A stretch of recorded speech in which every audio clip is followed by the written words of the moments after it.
Welcome back to Say No More Media. Don't forget to like, comment, and subscribe, and click that notification bell. You already know there's something crazy going on in Boulder, the first ever Colorado football live draft. This is a great idea. I ain't gonna lie. I first seen this happening on DMVR Buffs. So salute to DMVR Buffs. I first seen they did something similar, like they drafted their positions. That's crazy. That happens every time. But yeah, if you in here today, welcome back. Appreciate you guys being in here. We're about to do a live reaction to Reach the People Media. Salute to Darius Sanders. Hey, it's nice to be a Colorado football fan right now. I ain't gonna hold you. Not a lot of places. Who else you know is having a live draft for the spring ball? And watch them do it now. Now, hey, we started it. Now watch them finish it. All right, we about to get into it. It's a lot going on today in Boulder. It's good to be a Colorado football fan. Let's see what's going on. There we go.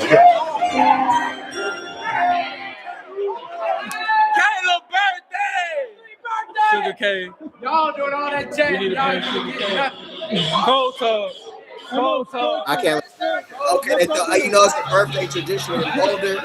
They like to throw you in the cold tub, so it looks like it's Caleb Mathis' turn. Audio playing there.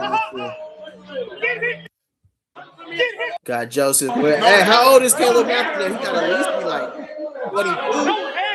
Caleb Mathis at least got to be 22 right now. Come on, cuz. Come on, bro. That's me straight up. Come on, bro. You gotta be all right, bro. Yes, sir.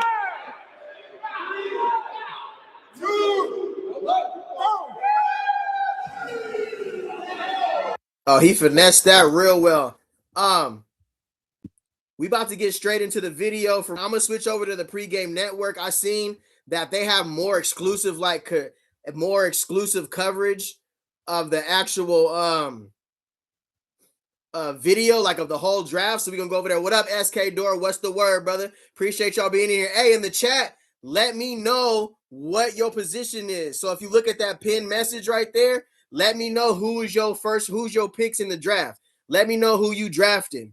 I want to know if it was your draft. So we're going to go over to the pregame network because they have more coverage on they have more of it in the video, and we're going to do a live reaction here. Salute to the pregame network. Go like, comment, and subscribe over there. We're going to do a live reaction. Let's get it. Gotta go for a pick. Yeah. Got to, bro. Not getting picked up.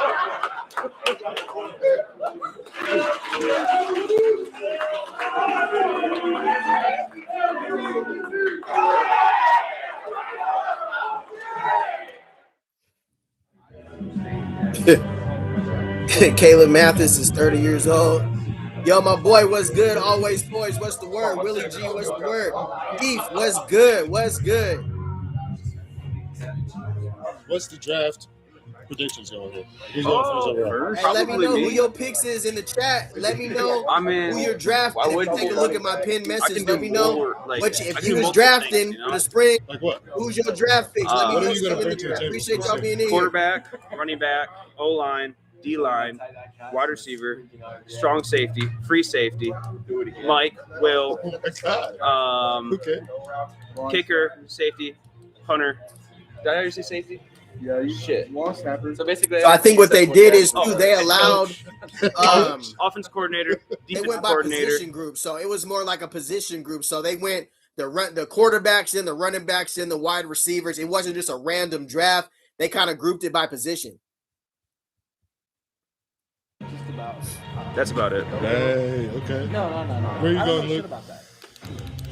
Appreciate that, Rob J. Appreciate that, Rob J. Appreciate it. Back off the board. So him. Yes. I mean, you can't be the guy that plays every position on the field. I mean, he said he could do it. I can do it. That means you're not. Why are you not getting powerful erections even after taking an ED medication? What's so? Oh, in the chat though, right? Let me know who you're picking. Let me know what your draft picks would have been. All right, let me know what your draft picks would have been for sure.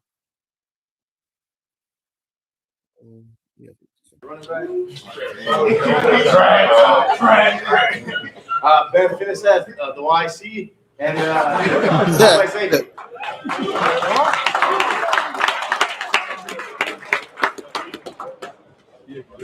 What's going on? My name's Brady Lopez. Brady. Tight end. I'm Zach Atkins. So I don't know how they chose who the captains were, but it looks like the captains are Trackhawk, Atkins, Lopez, Ben Finisef, Lapina. So I don't know how they chose captains right now, but those are the captains. RJ Johnson, 20. Oh, and RJ Johnson too. You can't draft your position first, so that pick automatically goes to the opposing team. Being no captain, draft right on now. Yeah.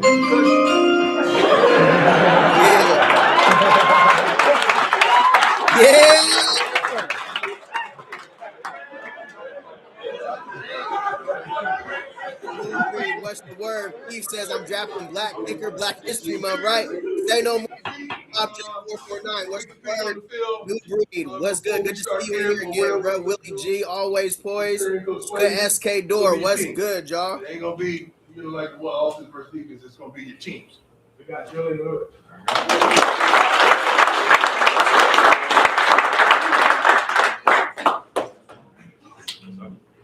Camille Sweetline.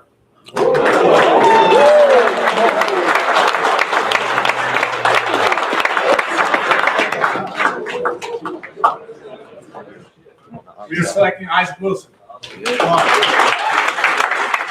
Hey, I thought Isaac Wilson would have went second, but they chose to go Julian Lewis and then the high school kid. He must be really nice. Then Wilson, and then Ponder was last, I'm assuming, but I would have thought they would have went Wilson second. That was kind of crazy.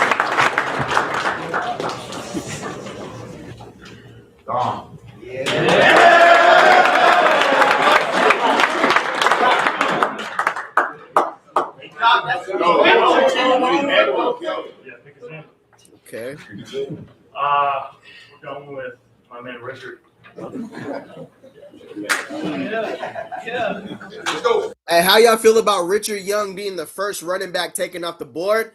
A lot of potential. I mean, if you look at him on tape coming over from the SEC, I see why. But it goes to show the team got high hopes on Richard Young. He was the first running back taken off the board. With spring ball next week or so soon, I can't wait to see what these guys talking about. Say no more. Appreciate y'all being in here. If you can get the thumbs up too, we got to let everybody get off of work. You know, some people just getting off work. We're going to get to it tonight. Appreciate y'all being in here. In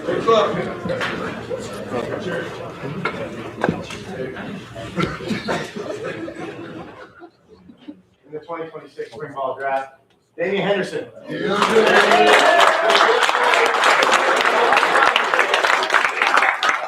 Gerald Speaks says Juju was picked second. Sweetney was picked first. His creative. Oh, wow.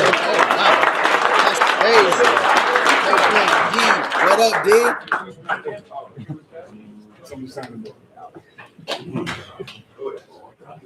Right.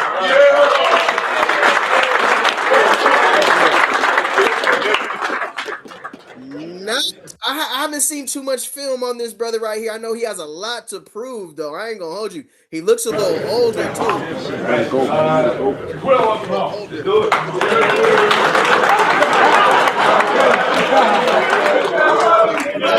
Nyquil Smith in the building. Okay, Sacramento State transfer. Then he's finally getting his lungs together in Boulder.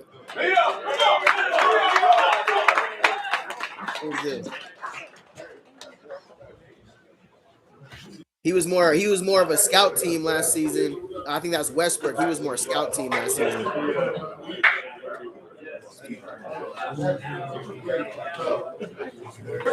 wide receiver, Danny Scudero. We go with Danny Scudero with the first pick coming over from San Jose State. Led the nation in receiving yards. That's a nice pick for the gold team with Danny Scudero. I ain't gonna hold you. We got KP.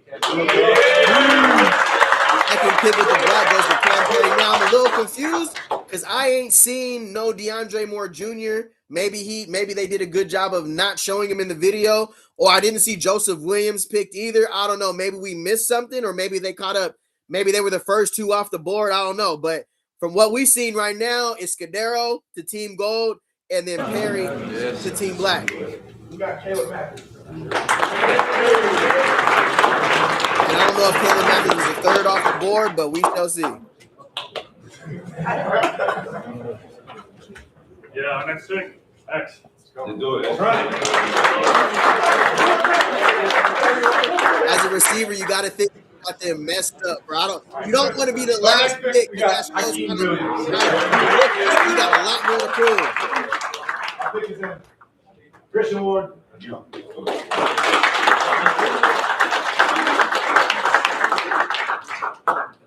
Hey, hold on, bro. Hold on.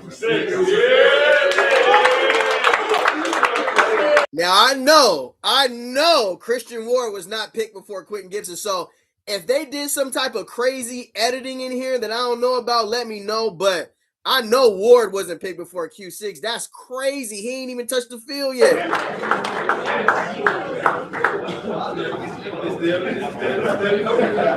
Q6 got so much to prove this season, bro. He like, y'all got me messed up.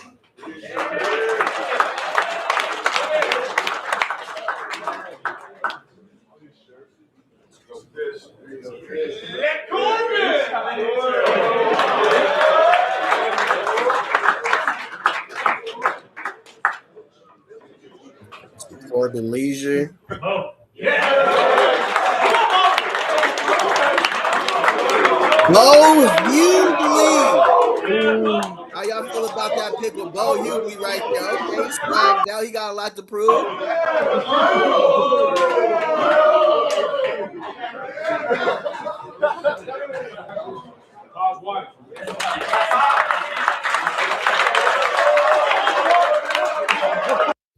All right, let's get in the chat real quick. Skador said quarterback Ponder.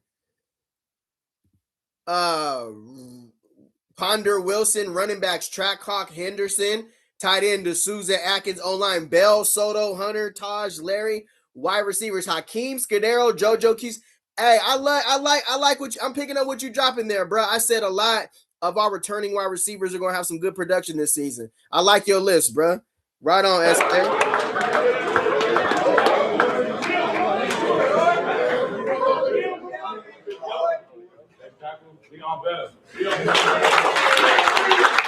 Big Leon Bell looks like was the second lineman off the board. We got some big stuff guys. That's the cruiser out right there.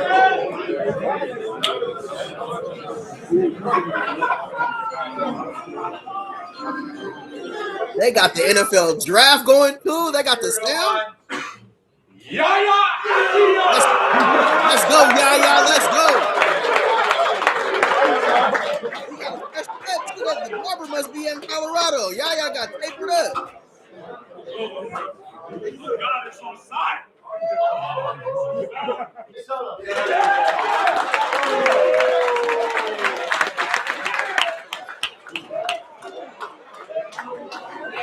Yeah, no, that's a great point. Tyreek, what up, brother? Good to see you in here. I noticed that too. You know, I'm like, all right, where everybody at? I didn't see DeAndre Moore Jr. Joseph Williams. Oh, do you notice that DeAndre Moore, Joseph Williams didn't get paid? Are you talking about their NIL contract, like their collective money? I want to say they still have agents. You know, they got all the way up until the season starts to get that together, but that's what their agents are for. You know, there's the business side to college football too. That's a great point. I didn't see DeAndre Moore Jr. Now, I'm not going to jump to no assumptions because that ain't the type of channel I am, but I didn't see him in this video, and we already know what he talked about finding or missing anything. So maybe it was just the camera angles, or maybe he didn't want to be on video. I don't know. If you got any news on DeAndre Moore Jr. sighting, let me know. Great point though.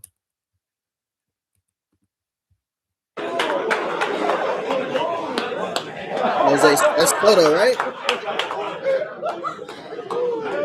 Yeah. Got Soto coming over from Sac State. Next pick on the inside. Larry Johnson. Big Larry Johnson. Okay. Big Larry coming over. Looking like a black puppy.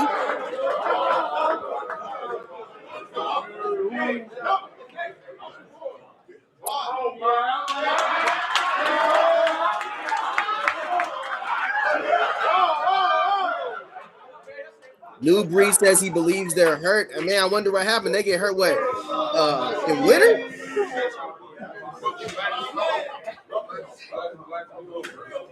That's Chauncey Gooden right there, right? Got a nice side of Chauncey Gooden right there. Okay. Appreciate y'all being in here. If you can hit the thumbs up too, doing a live reaction to the first ever fantasy football spring draft. Nobody do it like Colorado. All right, I'm gonna stop bumping my gums at the video play for a minute. We got McFadden.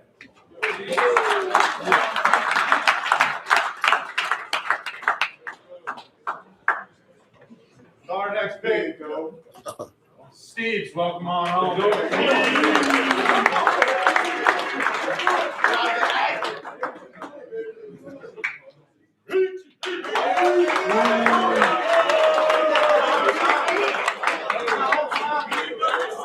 Demetrius Pancake Hunter, y'all got him twisted, bro. He was putting belt on Colorado last season. Hold on, we have a lineup that's been posted. Hey, post you guys' starting lineups in here so I can read it off. Keith Install got Trackhawk. Quarterback is Juju. Running back is Trackhawk and Cam Newton. Okay, going with the high schooler. Receivers is Cam Perry, Koo for 6, Hakeem and X. All right, offensive line is Richardson, T. White, Sam Kinney. Tight end is Zane. Hey, love it, Keith. Love it, Keith. That's a great lineup. Hey, drop your fantasy lineups in here. We're doing a fantasy show tonight.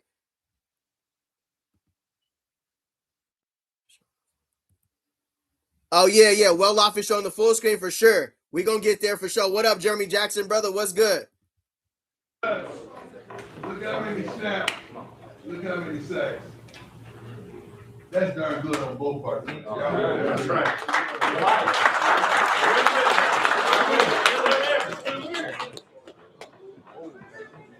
Santana Hopper, bring that ass down here. He said Santana Hopper, bring that ass down here.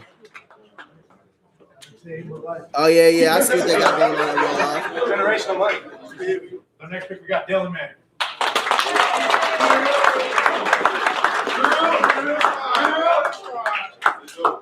Hey, great point. Hey, great one, 09. Hey, ain't that what we talked about? No more ones versus twos. Great one, 090.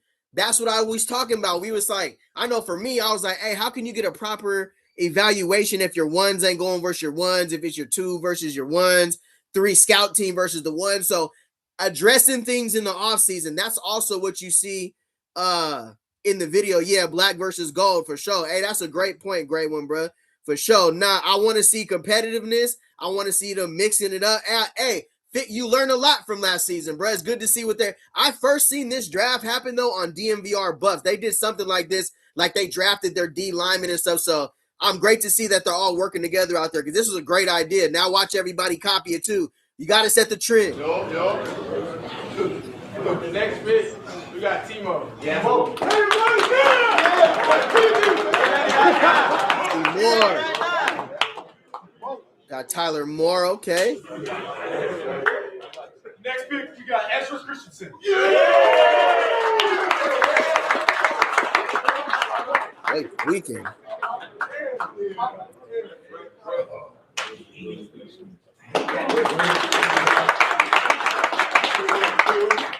You can tell some of these guys been doing their homework. Big Quincy Wiggins looking like he's fresh out.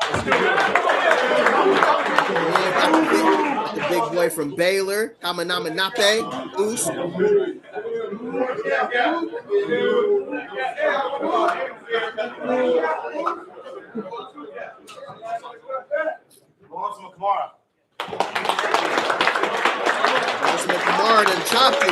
Kamara done chopped his hair, bro. That's crazy. We got Billy.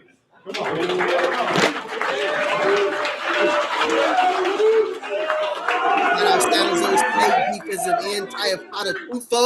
Big Uso coming over from San Jose State. Manny.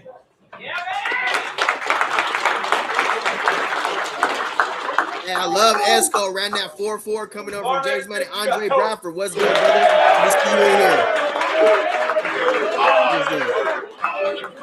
I mean, okay. We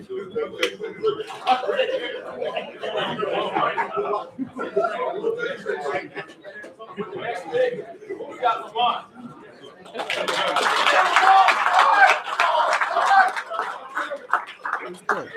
Lamont Lester Jr. How can we we all thought Salter was going to hit that portal. At least I did. Great to see him and CU worked it out. Good, great to see he's taking advantage of this opportunity.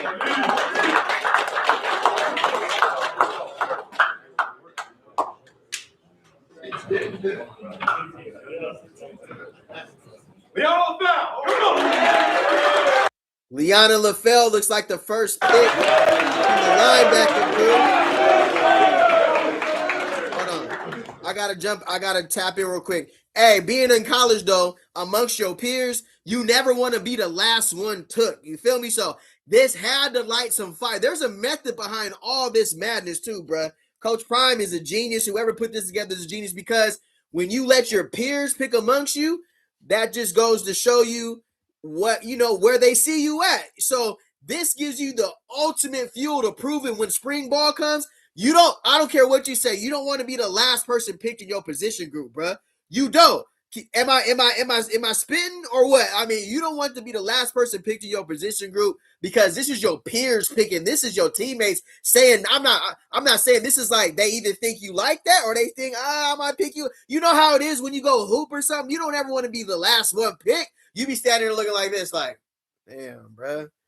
That's crazy. You know what I'm saying? So hopefully this lights some fuel between the guys that got picked last in their position groups. I don't care what you say. For me, I don't want to be picked last nowhere. I want them to really think I'm like that, though. Hey, get the kid. ESPN. Yeah.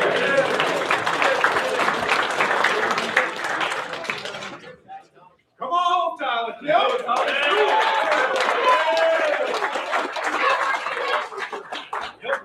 Inez. Go Bird. Go Bird.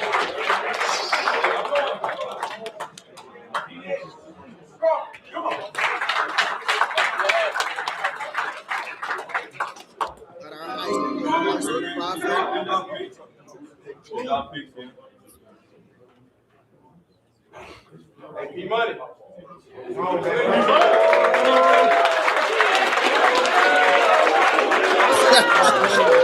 That boy Preston Ashley is juice. Hey, look how happy everybody is for him. Hey, bro, he only a freshman.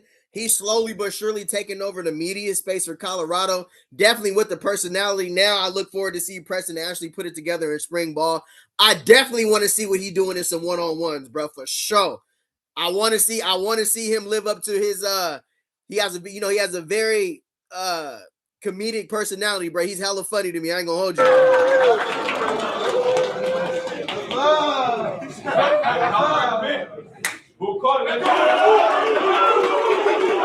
Big belt boo.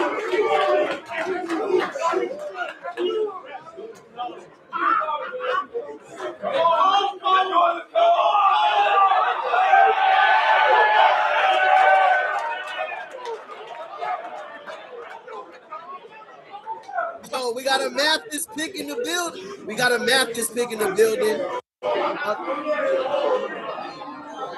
Hold on, looks like Keith done dropped some defense. I'm drafting a healthy corner, Vickers. Okay.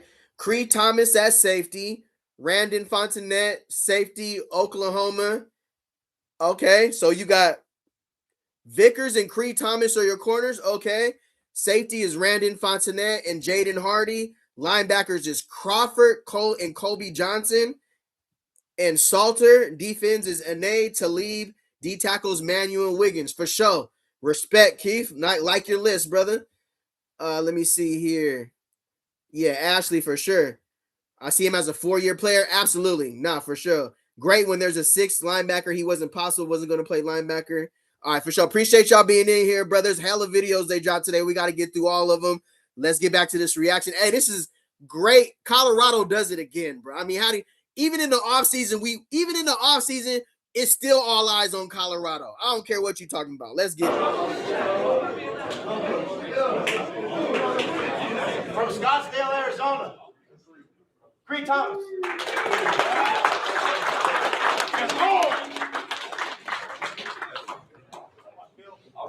Creed Thomas coming over from Notre Dame.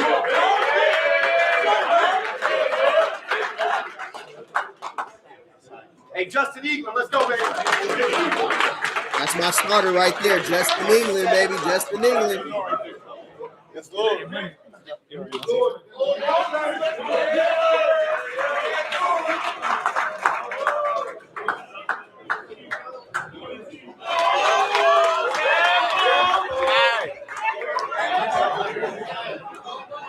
And we got Williams Jr., the high schooler, getting some burn. Okay.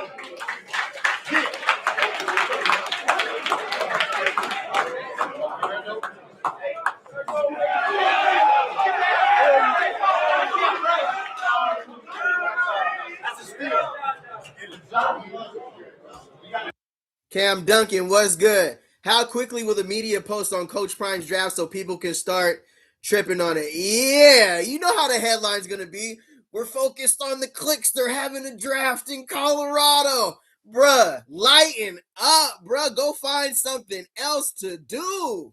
Go find something else to do, bruh. I'm like, damn, we can't do nothing. You see the players are enjoying it. It's creative. It's great. It creates competition amongst the team. Watch the headlines. Great point, Cam. Tomorrow, Colorado has draft. They're not taking the season seriously. Like, you can't do nothing at Colorado except for be serious. Don't smile in the weight room. All that stuff, bro. Like, come on. Too much drama. What's good? This is pretty dope. For sure, bro. This is absolutely dope. This is creative. I'm going to give DMVR Buffs the credit, though, bro, because I seen DMVR Buffs do this first. Not going to hold you.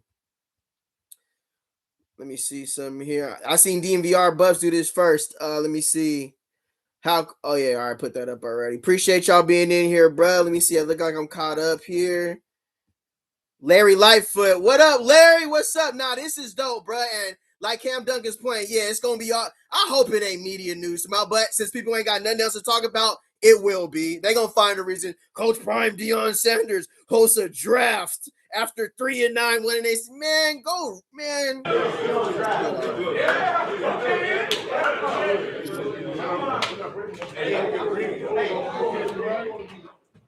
I'll be on Go 10.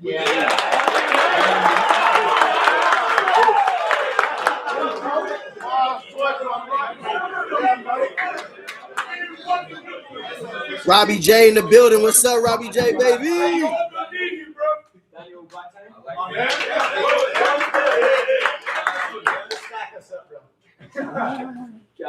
Snapper, we got Luke. Bro, I've been here. I've been on this ride now for 5 years. The last year at Jackson State, I've seen fourth year now. I've seen different people in the front row, different mates, new motto, new mates, new everything, bro. The show must go on. The show continues. And based on how the trajectory has went with Colorado, first season, 4-8, next season, 9-4. This season, 3-9. Positive season loading if you're going off the metrics, bro. If you're going off of what Colorado has usually done, this is the metrics. What up, Robbie J, bro? Good to see you, fam. I'll be back on here with StreamYard in the morning. They was tripping, bro, so I didn't want to miss the night. I'll be back on StreamYard tomorrow. It was tweaking. I don't know what was going on, so I had to go. But I'll be back on with StreamYard for tomorrow's stream. For some reason, it was tweaking today, but I didn't want to miss out. It's this old school like pickup ball, not for sure, and it creates better environment. We're doing stuff totally opposite from last season. They're holding the kids accountable. You're getting what I thought about earlier, bro, is that you're giving guys who are slept on the opportunity to go get that dude, just like Coach Prime used to do. If you wanted to call somebody out, like you can call somebody out in practice, literally, like if you think a receiver is not better than you, or if you think a running back's not like whatever, he's let now, you can just do it for the whole team. You feel me? So nah, this is great, bro. Like let them talk, bro. Let them talk. Oh, Coach Prime is having a draft. Oh, what is he doing? He needs to be listening to the fight song. Like, bro, like, come on, bro. Let them live. These are kids, bro. Chill out. You go Go 10. Go. Good.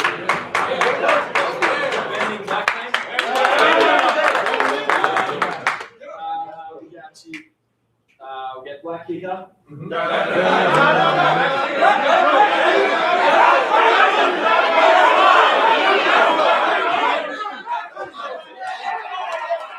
Yeah. Definitely seen him out there supporting Ernest Campbell. I seen that. Great point, bro. Great point for sure. Black kicker got to go to the black team is crazy.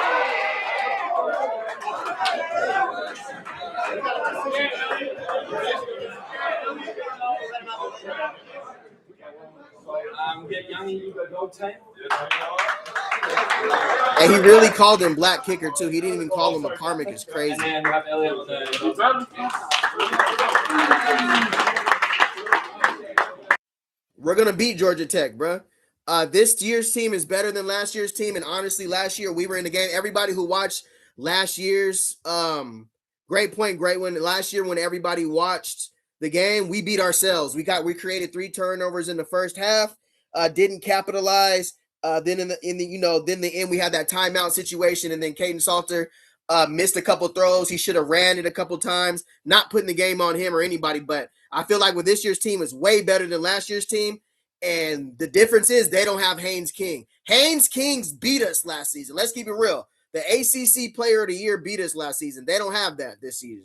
They got Fernando Mendoza's little brother. We don't know how he's going to pan out. I'm not as spooked as this team without Haynes King.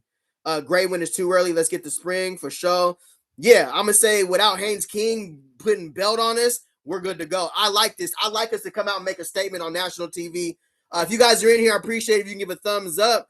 Like the video. We're doing a live reaction to this is the Pregame Network. Go like, comment, and subscribe to their channel. Coach Prime just did something again. He about to set the media on fire again. Give them something to talk about again because they bored and they need it. Let's go. And the thing I know about Julian Lewis is he got that fire. See, this bigger. This y'all don't think the way we think. There's levels to this. And Julian Lewis, he gonna bring that fire, and our D-line gonna strike some.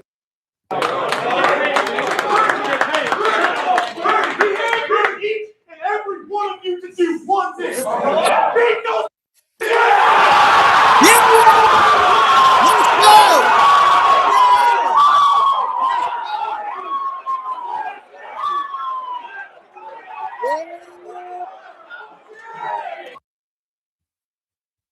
It trips me out how some of them trip. Hey, bro. I gotta rewind that speech, bro. I ain't gonna hold you. But I think they have it. That speech is even better on one of these channels, bro. It was crazy. Hold on. Yeah, this is it right here. Hold on. Appreciate y'all being in here tonight too, bro. Let me see. Is it this one? Yeah, no, it's this one right here. Watch Lopez. I gotta run Lopez's speech back, bro, because his speech is crazy. We're gonna go over to Reach the People Media. Salute to Darius. There's levels to this. And Julian Lewis, he gonna bring that fire, and our D-line gonna strike some shit. Let's go, bro. He handpicked each and every one of you to do one thing. Beat those.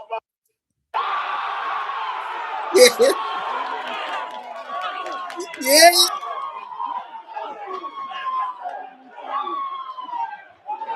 Whoa.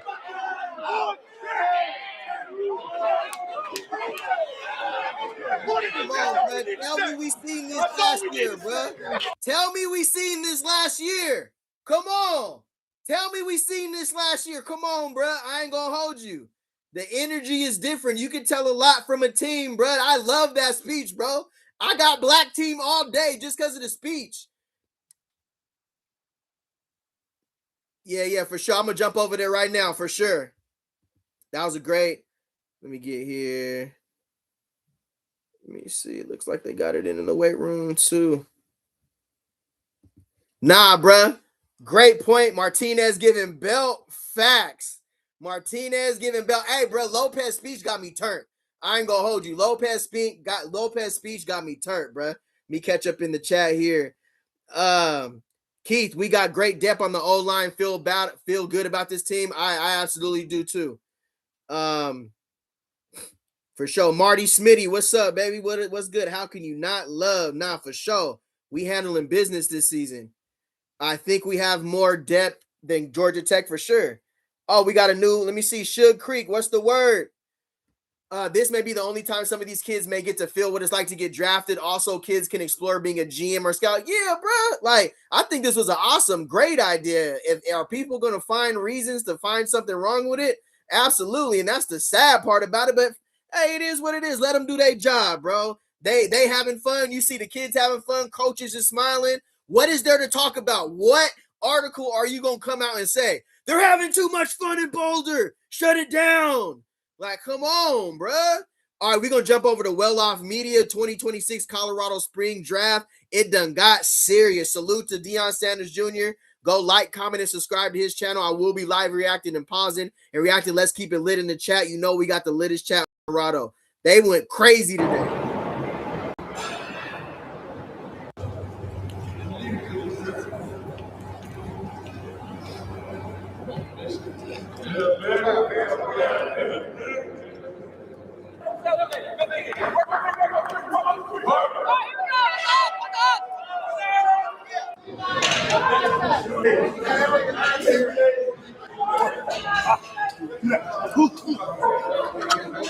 Bro, everybody here is on a mission, bro.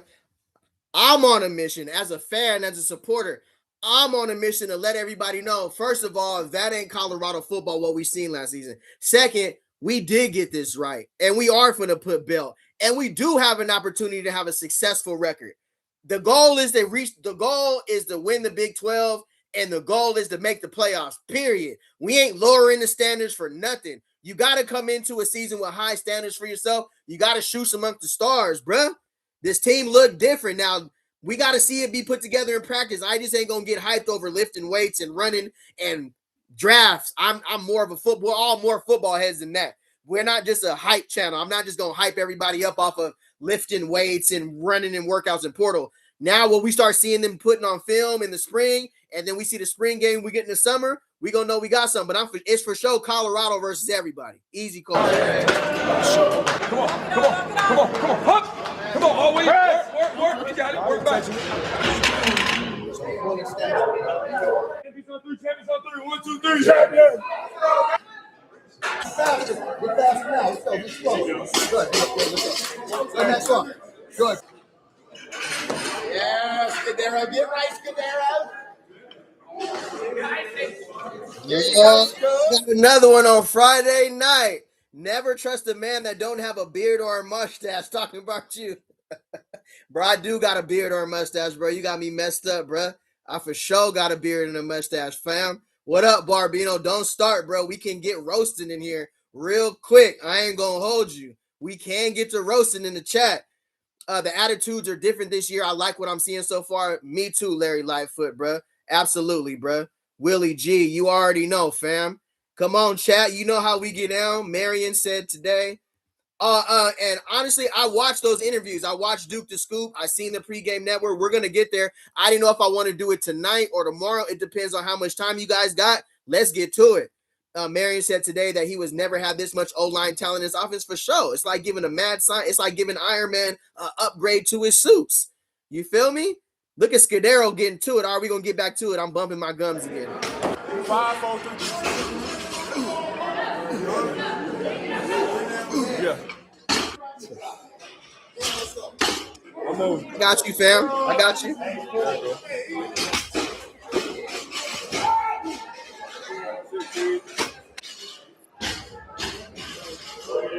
Let's go.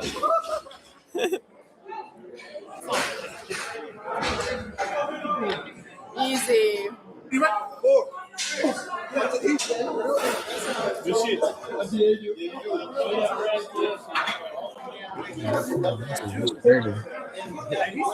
He's so sweet. Oh, you? They probably get it from you. We got the leader of the belt crew right there, Randon Fontanet, coming over from Vandy.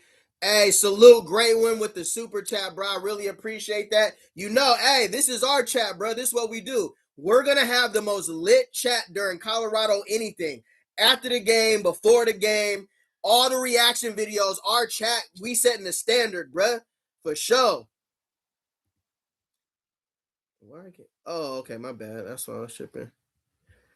Appreciate you, Willie G, bro. Great when I'm trying to pin the message, but it's tweaking. Yes, sir. Hey, on my channel, I just want us to have the latest chat. I want us to know our stuff. I want us to be able to talk about football. You can get your stuff off here, bro. This is where we're going to talk about it. We're going to put it. Brandon Fontanet is about to go crazy this time. Hey, I'm not a problem. Let's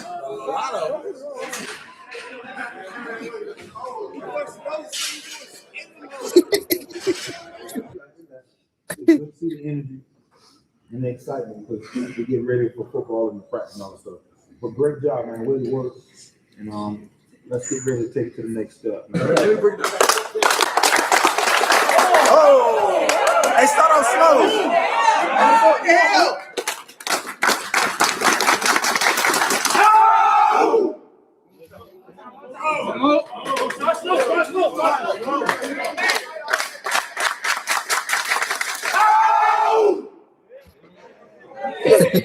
That's it.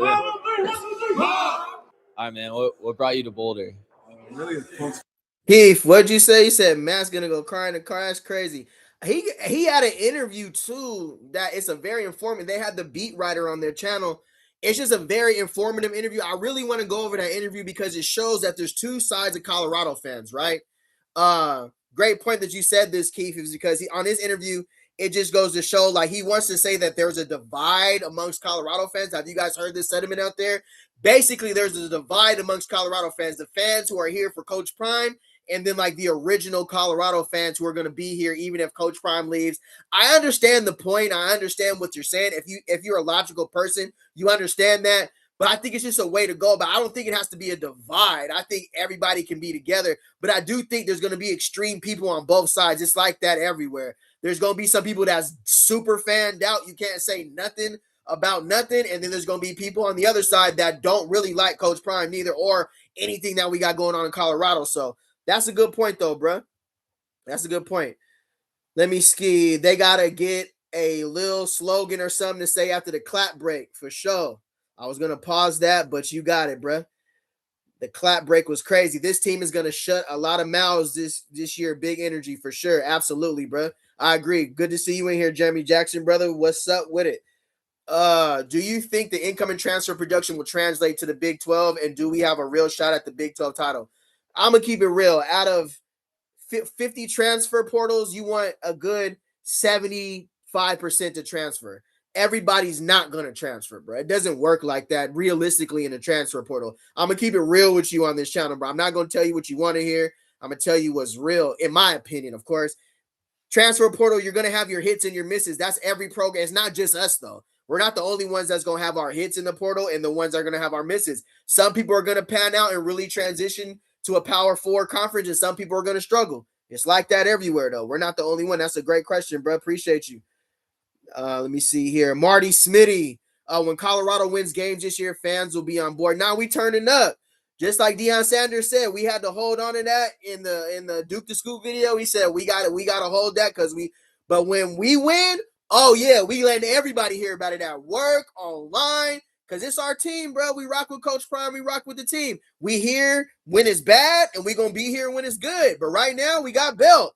It is what it is now, and this is the time for the people who don't like the team to get that glory. All right, how your glory now? Because once the season start, belt. Coach Prime and the staff really, just being a part of Colorado team, it's a great experience to be here. Yeah, are you liking out here so far? I miss Boulder Hill. It ain't no trouble you been here. So. Yeah. You been out in any nature at all? See the mountains? Nah, I'm scared of going to the mountains. Like, I don't know, they just got the mountain lion theory in my head. But I'm going to go up there. Being it so far? Dominant? I'm telling you, getting out there. Grizz, USMC, D. Morris. Yeah, good chemistry. Too. Yeah, I don't know if it's a weight room injury. Yeah, you like this kid right here. Nurses coming from last season. Hopefully they get healthy before next year. Good to see you in here, how's brother. It feel just like what being up, in though? college, like coming from high school. It's fun, it's new.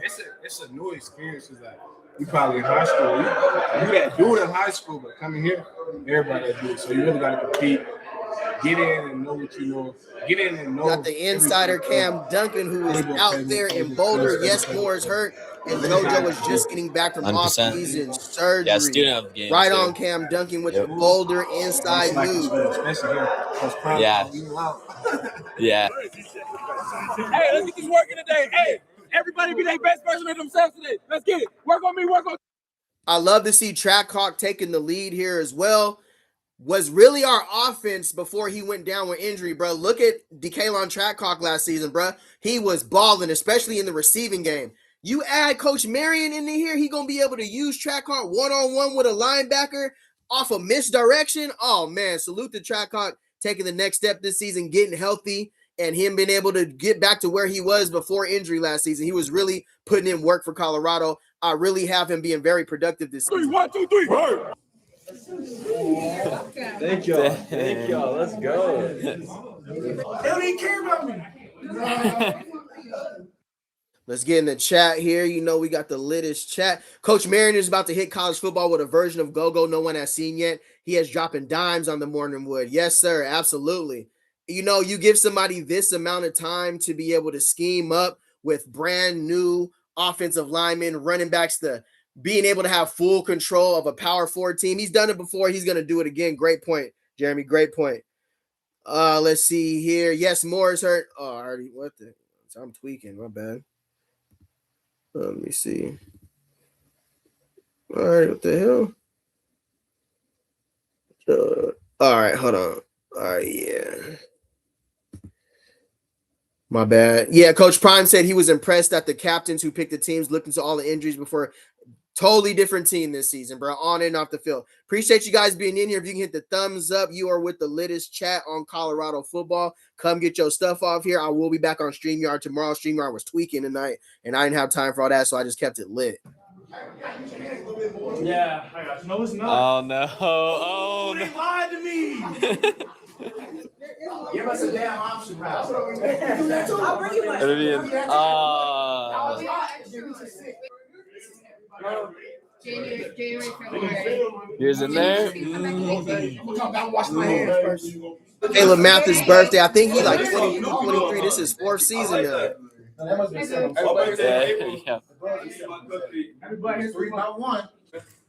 Yeah. Yo, there's something for you over here, man. Who?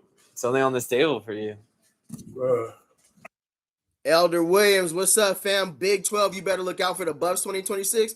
Absolutely, bro. Sometimes motivation will add fuel to what we're trying to do in the portal, man. I think we're going to do big things this season in 2026. Now we got to put the work in and stay healthy and go out there and dominate. I'm fasting. I'm the roller. I'm loaded. You all did that on purpose, huh? Salute. I'm good. I'm fasting. I have mine. No, give me some more. Clint Moses, I got Steve winning 5 games. Very tough schedule. 11 power 4 teams. Starting off 3 and 4 on the road. I understand where you're coming from, bro. I understand where you're coming from. It can get spooky if we ain't careful. It can get spooky if we ain't careful. Quentin Smithers, Gibson ain't take that cap. You're gonna mog everyone on the team. Oh, you was in here for that, bro? That was crazy. I ain't gonna hold you. You're on your way. I say you'd be a 315. If I'm 315, I'm gonna play tackle, bro. Because I'm moving. They're moving Yaya around this season too. I got the best feet on the line, and you know what? They can improve it. Because they seen it last year when we did the ladder. A D lineman called me out. Boy, I'm moving. I don't think you got better feet than me. I got the best feet on the line, both sides. Nah, I doubt it. Brother, if somebody my weight, nobody on earth moving like me with my weight. Okay. Uniform, bro. You know, I'm very retro. I like this one, but this one, I feel like Trav made this one like the more famous. Which one y'all pick? I agree. I'm gonna go just from face value. I haven't put them on yet. I'm really looking forward to see how they rotate with the offensive line and defensive line. Hold on, we got too much drama. Let me see what he said. I really think them boys are gonna lay the wood this season. Nah, for sure. They better be out here laying that wood, bro. Big wood. You feel me, Paul? Yeah, you right. I ain't put them on here. I'm gonna go. I like the gray, but that white something special. Hey, what jerseys is the hardest to you? To me, I ain't gonna hold you. The cleanest jerseys to me is the all white, bro. The all white go crazy. I gotta go with the silver second, and then the all black third. The all whites, gun smoke. The all whites going crazy. Then I like the gray uniforms and the black. What uniforms y'all like in order, bro? Let me know what uniforms y'all rocking with. The all white go crazy. You could do so much with the all white. And the gold. I like the chrome, yeah. The chrome. You talking about the chrome gold? Yeah. Yeah, bro, that junk crazy. Yeah. On this, we should have did like a chrome face mask That would have been crazy. I agree. Yeah, that would have been crazy. Yeah, introduce yourself to the people, man. Y'all see my Yeah, name? for sure. Bo Hughley, man. My birthday is not today. It was January 3rd. Yeah. But I come from Atlanta, Georgia, transferred from UGA. Here to work. Let's ride. Hey, why bring it that's crazy. I ain't gonna hold you. They put Brendan Marion on the DJ work today. For sure. Let me see. Brendan Marion rocking the all jean on jean with the cowboy boots and the cowboy hat. He is really getting acclimated to Boulder. He might ride out on Ralphie. I ain't gonna hold you. I am not going to hold you. Appreciate everybody being in here, too. If you can hit the thumbs up, we're doing a live reaction to Well Off Media. Salute to Deion Sanders Jr., bro. They just lit up Colorado football. Not only Colorado football, but college football tonight. Who thinks of a live draft? Now, I ain't going to hold you. I did see DMVR Buffs do something similar to this, but they went like by D-line or something. So salute to DMVR Buffs. I think they did it first, but just having the idea to do this with everybody on the screen and the music, yeah, lit. Now everybody pick it up and go do it too, because we set the tone, we set the trend.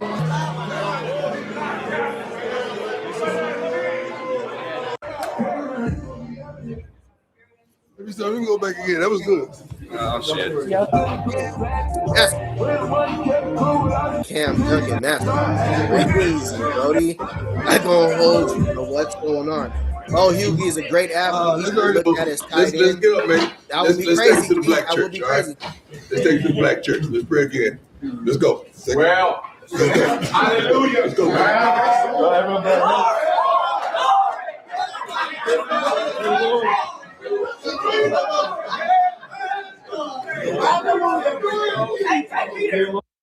Clint Moses, you are saying those are the only games we're going to win is Weber State, Baylor, Oklahoma State, Cincy, and UCF. Okay, Clint Moses has spoken. Let me see. Hey, Too Much Drama, Brokeback Mountain 2 is wicked. I ain't even gonna hold you, bro. He always wearing that cowboy everywhere he's coached at. Right on, Grizz. Yeah, I see him at Sacramento State. This seems like it's a little turned up once he got to the Rocky Mountains. I never seen the Gene on Gene. I've never seen him Gene on Gene.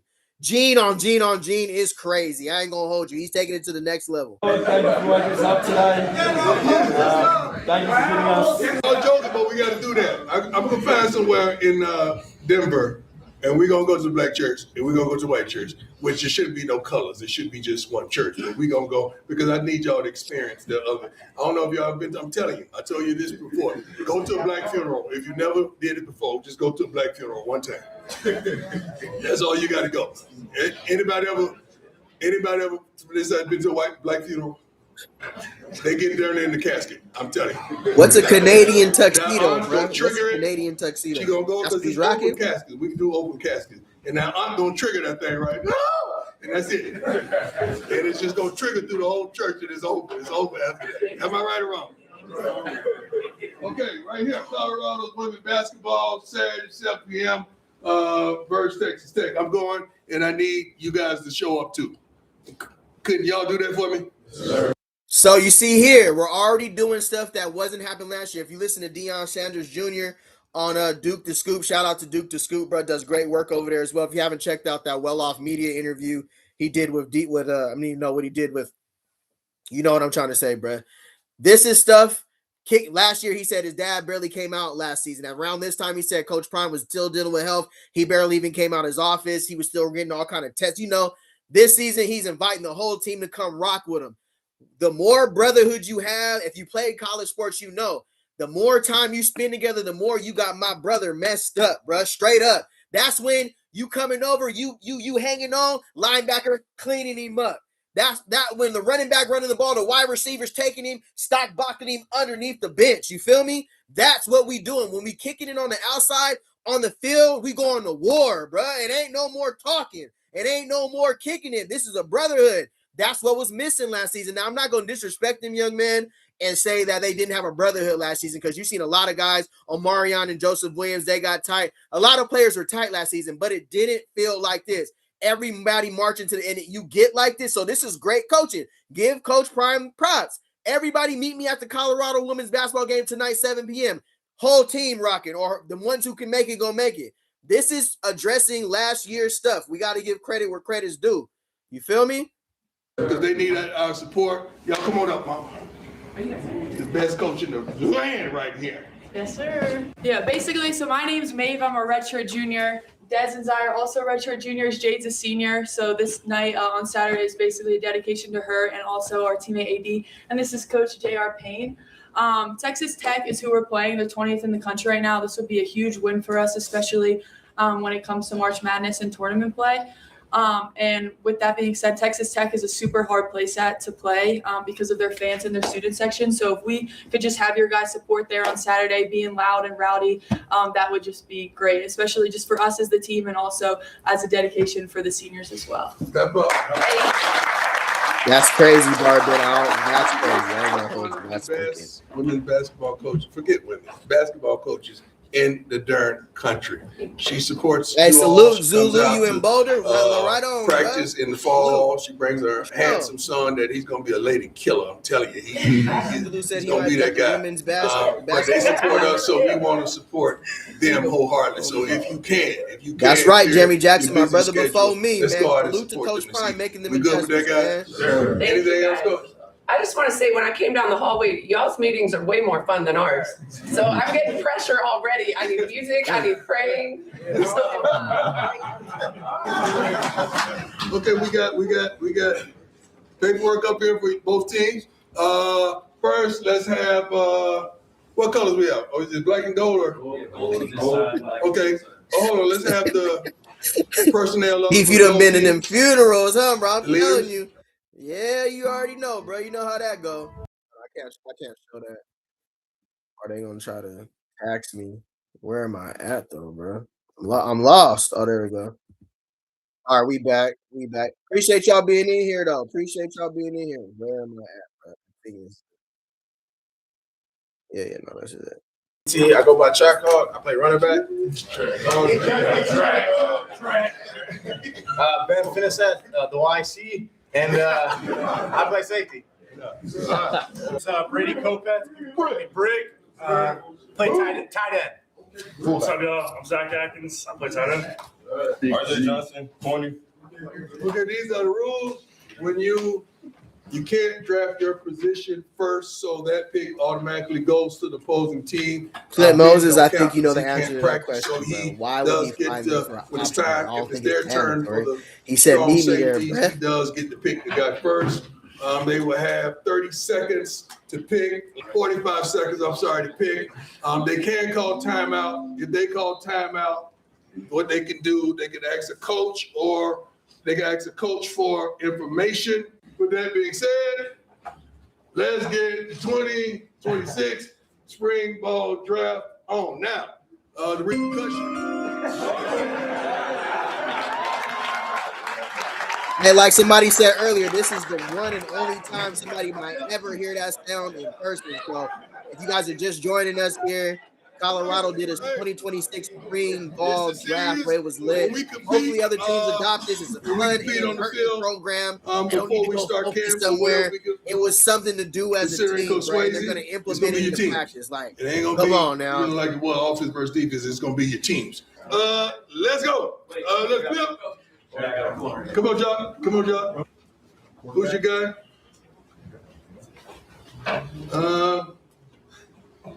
Defense is going to call it. Heads or tails? Tails. Tails it is. It is heads. And that's everything you see there. Yeah. Clint Moses been here a minute. He just getting this stuff off tonight. Let's go. And he asked the question, are they going to get fined? What do you think, man? You can answer that question for us too, man. Let us know, Clint Moses. Do you think he's gonna find the team for not showing up to the first person picked the girls basketball game, bro? Let me know, Clint Moses, fam. Camille Sweetwater. Come on now. We the chat for it. Let me know something. We got Julian Lewis. Selecting Isaac Wilson. Darn. Yeah.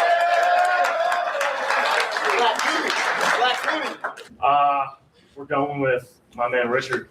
Oh, timeout is called. Running back coach, please stand. We actually got a question for the athletic training staff. Oh, good. Set up. What's the status of Jaquel Smith and his injury? With groin strain chronic, he'll be limited at the beginning of the spring ball. Limited is in first week, 2 weeks in. Oh man, I must have skipped over this part. So they got to literally ask the trainers, are they going to be available during the spring game? Great GM. They said Caleb Mathis is trying to be a GM. So, coach, whoever put this together, I'm pretty sure there was other great minds that helped put this together, but you're also teaching how to be GMs, how to be general managers, how to run a team. Hey, this is an overall off the field. This is a great lesson, bro. I ain't gonna hold you. They're getting scouting reports on player. They're getting injury reports, everything that goes into a college football game. Clint Moses said 5K NIL fine. That's tough, bro. You hit my pockets for 5K because I don't go to a women's basketball game. Portal.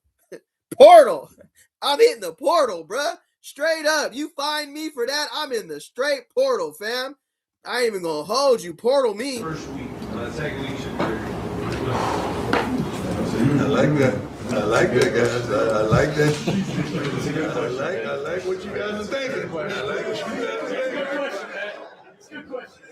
Hey, we're gonna get through like the important parts of this though, but I really want to go over that Bucky interview with Duke the Scoop because there's so many interviews I want to go over. I honestly want to look at when Matt Macheski interviewed that one beat writer too, because it kind of gives you an understanding of what's going on in the Colorado world amongst the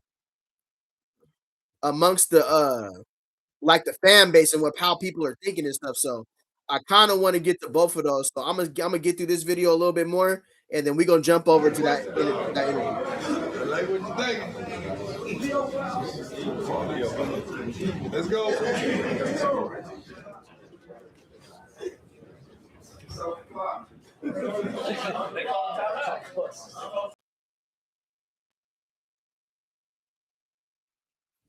So I think we're pretty much good there. Salute to Coach Prime Deion Sanders and what they did on the Colorado football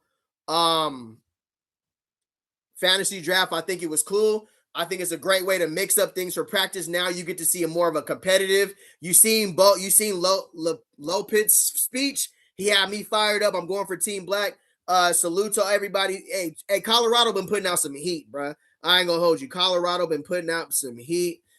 Let me see. Say no more. I know you got connections. I need one ticket to the Northwestern football game. Call, hook me up, man. You better ask Cam Duncan, boy. I ain't got no connections. If anybody can get me a ticket, let me know. I'm out here in California, bro. If you can get me a ticket, let me know. I wish I had some connections, fam. Hey, I'm looking for one just like you. Now, players will show up for the Snow Bunnies for sure. All right, we're going to go over to Duke the Scoop. Got Deion Sanders Jr. on here. Go like, comment, and subscribe to Duke the Scoop, bro. I already like this channel. I hyped this video earlier. Dope interview, bro, but it gives an insight on what we are. Bruh, Deion Sanders breaks it down as what it's like to be a Colorado fan. Bro, we know what happened last season. Everybody in the media be trying to act like we didn't feel it and didn't see it and didn't know what happened. You feel me? So we're going to do a live reaction to Duke the Scoop. Oh, man, Osakin, a.k.a. Deion Sanders Jr. in the building. What's up, big dog? What's up, man?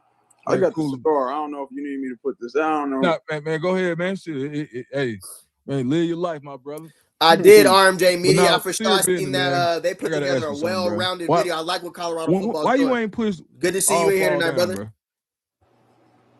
I made it at a time. I mean, I already told you just right. Whatever them, the stuff with my dad started happening. So that was part of life. I was just really just chilling, just making sure he was good. All right, man. I'm a little frustrated about that, Shada. But we'll move on from that one. All right, so we talked about this a little earlier, and we didn't really get into it. I'm glad we saved it.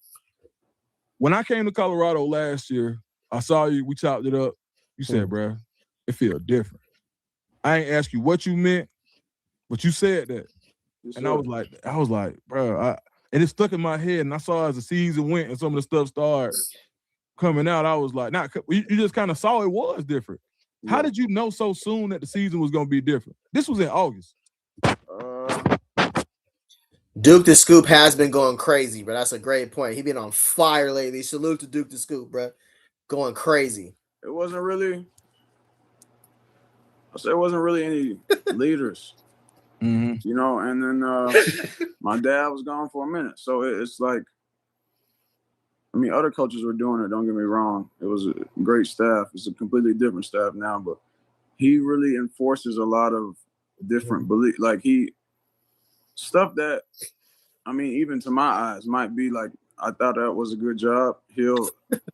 He's a perfectionist, so it's like his expectation. Like now, his expectations are like set in their head. The way he thinks, the way he talk. Like everyone speaks with the same lingo. Everyone thinks with the same mind. You know, so it'll be very different this upcoming season. But last season, I don't know. I really just didn't see any leaders on the team, like from most position groups. Right. Hey, so you hear Deion Sanders Jr. saying that last year he didn't feel like there was any leaders from any position groups. I said it the same way. The sideline, there wasn't nobody to rally back from the sideline when we got down.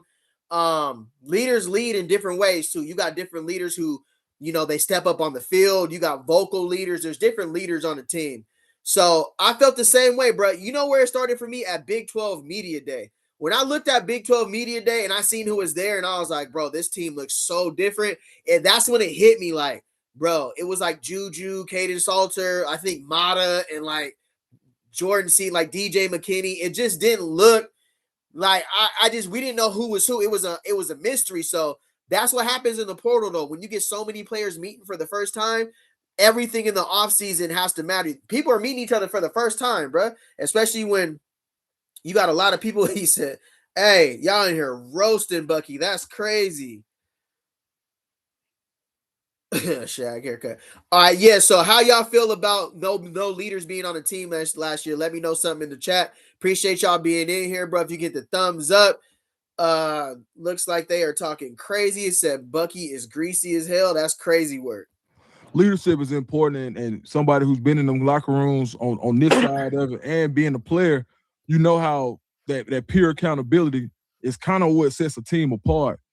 This year, from what you've seen so far, do you feel like it's more leadership? I'm not posting that. That's crazy. Oh, very much so. And I feel like it's a different confidence. Like they know what they could bring. And like, so they walk like that, they talk like that. Granted, a lot of people feel this way for pass. Come on. So that could be a percentage of the reason also. But and they work hard. They're competitive. It's a different feeling, way different feeling than last year. Okay. He definitely got Deion Sanders' speed out of all the kids. He was probably the fastest for sure. As the years progressed. Great point. I mean, like me and him talked. Last year it was terrible for everybody, but it was good. You know, sometimes when you don't go through them doors, God got to push you through them doors with different things that's supposed to happen that should have already happened. Yeah, you could see it last year in like the videos and what he was coming. He was posting 2024 videos like certain time at this point of the season, like we was giving belt at this point of the season compared to this year's team. So you're listening, you're hearing it from somebody who was there. And Deion Jr. keeps it real a lot of the times, bro. That's why I got a lot of respect for bro, because he was just like, it wasn't it last season, bro. All of us felt like that. So when you hear Coach Prime come out and say we're gonna do better, that's on me. Then you hear Deion Sanders like, yeah, we didn't live up to expectations last season. Then I don't know what else we want like us to do, like as people who are covering the channel. Like they've already came out and said last season wasn't the best season. So you feel me? And we all felt like that too. So that's a great point. Or that he was thinking about but just didn't pull the trigger on it. So and now he's always been involved. He always coaches. He always develops, granted, what everyone freaking says. I mean, you could see a whole 2-hour video of him developing people, but they just still stay. I don't know. It just is what it is. But you got boys go to the playoffs, get blown out. Did any of them get developed? Did any of them, and they got 20 million more than we got. Right. But we ain't hear that about anybody else. Just us. That's all we hear is about us. But no, for sure.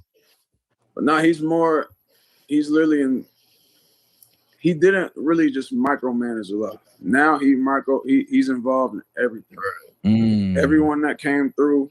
Granted, last year if you know Deion Sanders, bro, just as a competitor, everything he did, man, bro, the athlete he was, Major League Baseball and NFL at the same time, bro. We're talking about kids like Travis Hunter, who won the Heisman, who played corner and receiver. Cool. Coach Prime did that too, and also played starter, also was in the Major League Baseball at the same time, bro. So you got to think of the mindset of somebody who don't like to lose, bro, who's used to dominating, who used to be in that. So coaching is a different arena, and I feel like he learned a lot from last season. So what Bucky's basically saying right now is like, you getting a different Coach Prime this season, somebody that ain't going for nothing. He ain't going for zero tolerance, bro. After what he seen last year, he refuses to have that happen to him again this season. And I would too, don't nobody want to be talked about like that in the media, especially after a season like we had a year before, for sure. If you ain't here, if you can hit the thumbs up, I appreciate it. Doing a live reaction to Duke to Scoop.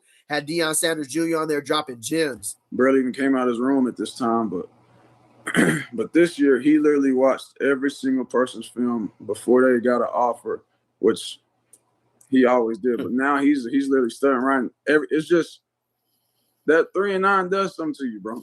So now he's 1,000% involved in every single thing. He's I'm not gonna say he's quick to anger now, but he's always been a no tolerance person, but now it's really a no tolerance zone, the whole school, because it's like this shit ain't gonna happen again. Facts. That's embarrassing. Right. You know, so yeah. Hey, it was embarrassing. It ain't cool. We all felt like that. So, you know, sometimes in the media, it'd be put out there with Colorado like, oh, we don't care if we win or lose. How we don't care if we win or lose, bro? You think us, the fans, was cool? Like, the narrative that's being put out there, like, oh, there's only the Coach Prime fans and they don't care if we win or lose. Yeah, we do, bro. Everybody cares if we win or lose. I know for me personally, like, it wasn't cool watching the team lose last season, bro. Feel me? Deion Sanders Jr. saying it right now, like, it wasn't cool. It was embarrassing, bro. It was embarrassing for all of us, even us fans. Think about it. All the people that was hitting your phone, everybody that was, bro, y'all ain't nothing this season. It was embarrassing, bro. You don't think we understand that? Like, wasn't like, oh, it was cool. Like, us as Colorado fans, we ain't just cool with just losing, bro. Nobody's cool with that. So I'm glad he's giving us that clarification on it. And I think a lot of people felt like that too, right? Where it was like, and that's some of the reasons. So much of the Twitter stuff and social media is like people just upset because of how much they care about the program. Mm-hmm. For you, somebody on the outside looking in, that's on the inside. So you got a unique position. You film, but you was there, but you wasn't really there because you still had Shador. You had a lot of other stuff to do. How was it for you to balance what Shador had going on, even going to pull up on Trav or Jimmy or anybody, to your, like, what you do versus still supporting Dad? I mean, you just try to be at everything, to be real. And the NFL blessed me to allow me to do what I do. And then they gave me like 6 to 10 games of like everyone, which included the Bucks, because Charlotte played for them. Right. The Bucks, the Panthers, just all the Colorado people, even the Titans. They allowed me to do those games. But I mean, I didn't really choose any of those games, but then the Browns just started letting me do it every week. So so yeah, it's just a blessing. But you just balance it out. Just, I don't know, bro. I'm gonna find a way. Yeah, I'm gonna find a way. Great one. That's a great point. Keith, I hear you. Everybody's talking about Colorado because you get what you deserve when you put out a season like that. And until we come out here and start Georgia Tech, we're going to have to deal with it. Even through spring ball, no matter how we look, it's still going to be, it's just spring ball. It's just weights. It's just this. We got to hold that. That's what happens in sports. When your team wins the championship, you get to brag. When your team is in the lottery this year and they take it, people gonna call them trash. That's universal around sports. Great one. We gave Sorsby belt when he was at Cincy. We got to be ready for that Texas Tech game. We definitely gave him belt. And like I was always saying, having to go back to that 2024 team all the time now is getting played out for me. I want 2026 to be the year that we can go back. Now we ain't got to go back and talk about 2024 no more, because we a year passed. Now we're going on to the second year from that now. So now for this class, it's about living up to the expectations and coming out and shutting up the media, bro, shutting up the doubters. Now you get what you get what you give. So we earned this criticism though. You feel me? Oh, that's crazy, Clint Moses. Miss Peggy is still waiting for a bowl win. Damn, that one stung, bro. I ain't gonna hold you, Clint Moses. That was crazy, bro. You didn't have to say it like that. That's crazy. Travis was good, but Prime was great. Cornerback, wide receiver, kicker. Yeah, bro. It's different, bro. Like, even growing up as a kid, seeing him on the baseball commercials and the football commercials was wild. And so just think about that mindset as an athlete when it's just like, as a coach now, you got to be able to relate to players who aren't as talented as you. So that's how your elevation of a coach is how much better you can make these guys who aren't as talented as you. Because you're not going to have Travis Hunters every year. You dig what I'm saying? You're not going to have Travis Hunters and Shadors every year. So that's what makes a great team and a great coaching staff is when they can elevate players who aren't as that good. Appreciate everybody being in here, bro. We're going to get back to this live reaction. I'm going to find a way to get there. Yeah. I got my bro Kobe and Keenan out here too. So if I, like last year, if I had to leave at halftime at some games, I would just leave at halftime. That makes sense. What's up? As far as you and your dad's relationship, we saw how you documented it. Right. Like last year, like it was tough. And you were there. Like you had to be the rock at that time. As far as, do you feel like you guys' relationship like strengthened after that? I mean, you guys were already tight. But when you go through something traumatic like that, it can do something to you. Not just the person who's undergoing it, but the person who's right there with them. Talk to me about that time and how it may have strengthened your faith or strengthened your relationship with your dad. And voila. I'm a hot mess. That's crazy. Whoa, that was wicked. My bad, bro. That was crazy. But I don't know. Hey, how would y'all feel? I'm gonna ask y'all before I jump over there because there's another part I want to go over too. How would y'all feel about watching the beat writer from the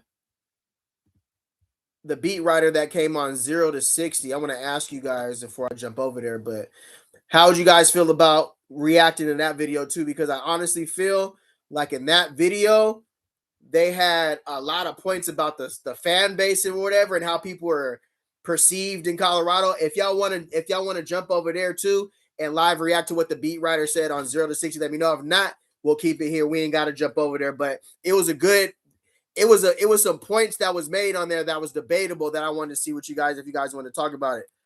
If not, it's all good. But it was a point over there where he was talking about the fan base and how it's split and all that other stuff. So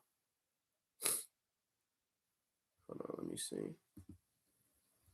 Yeah, we'll get over there. I'm gonna get back to. All right, for sure. Right on, Step. We spoken for sure. I mean, I'm gonna get just there. Being there for someone at their hardest time is of course, that's always gonna mean a lot to them.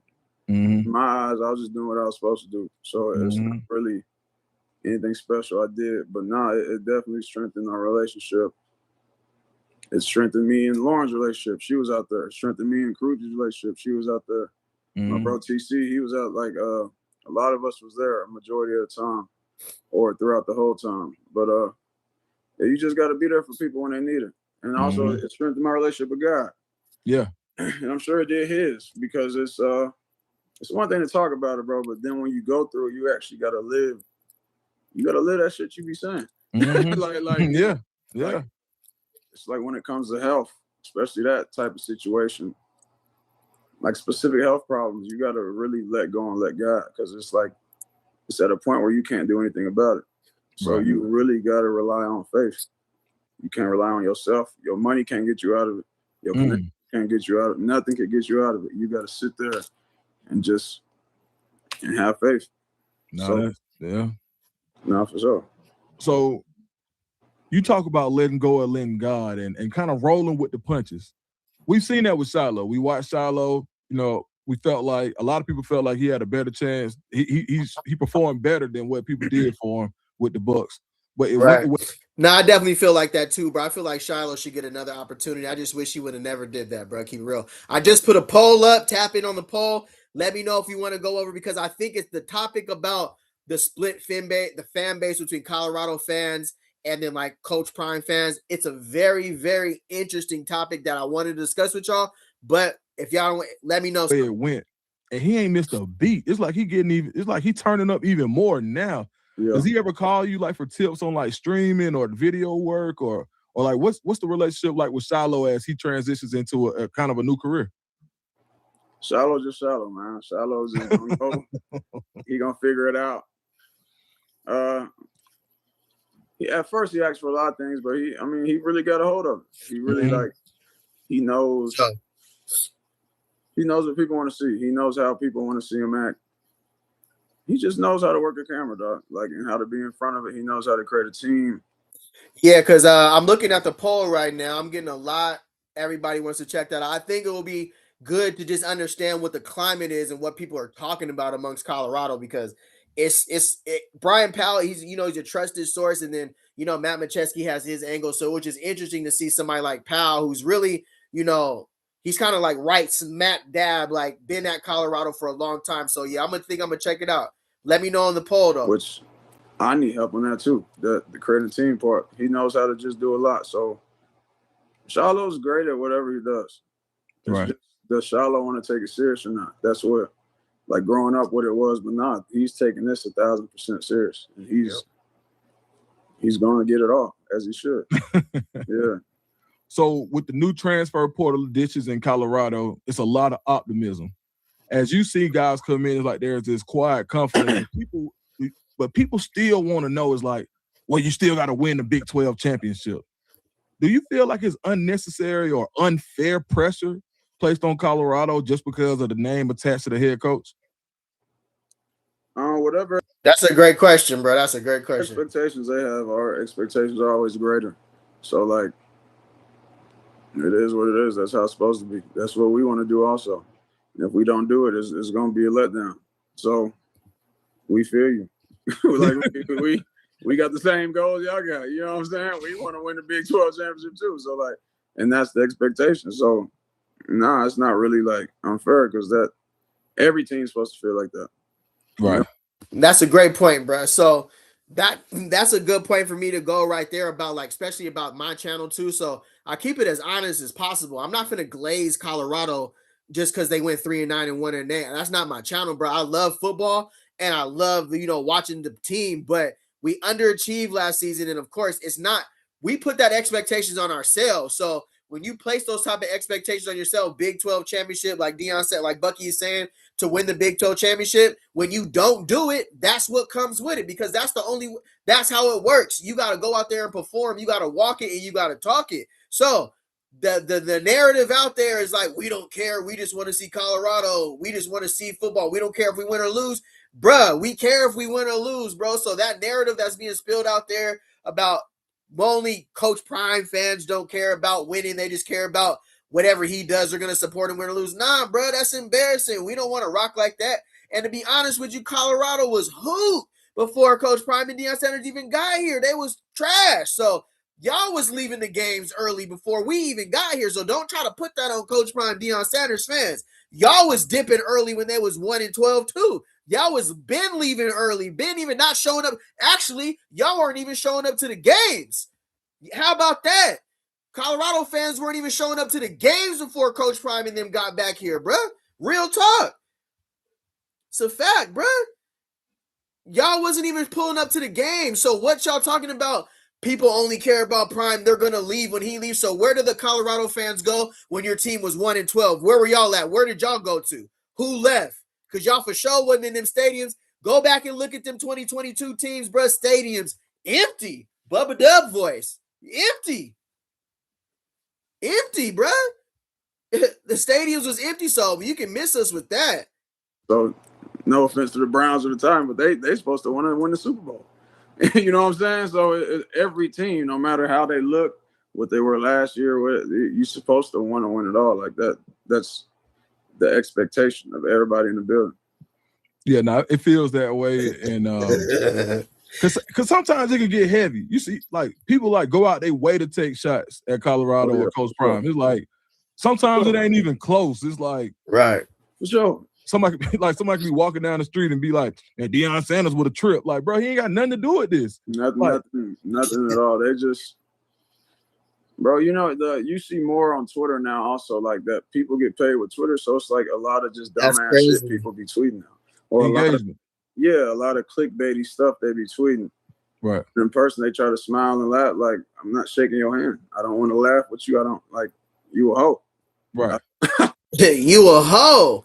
And you know what? I do my best on this channel to not, you know what I'm saying? I don't put up stuff for clickbait. I don't go for like, if I feel like something needs to be addressed, then I'll address it if I personally feel personal about it.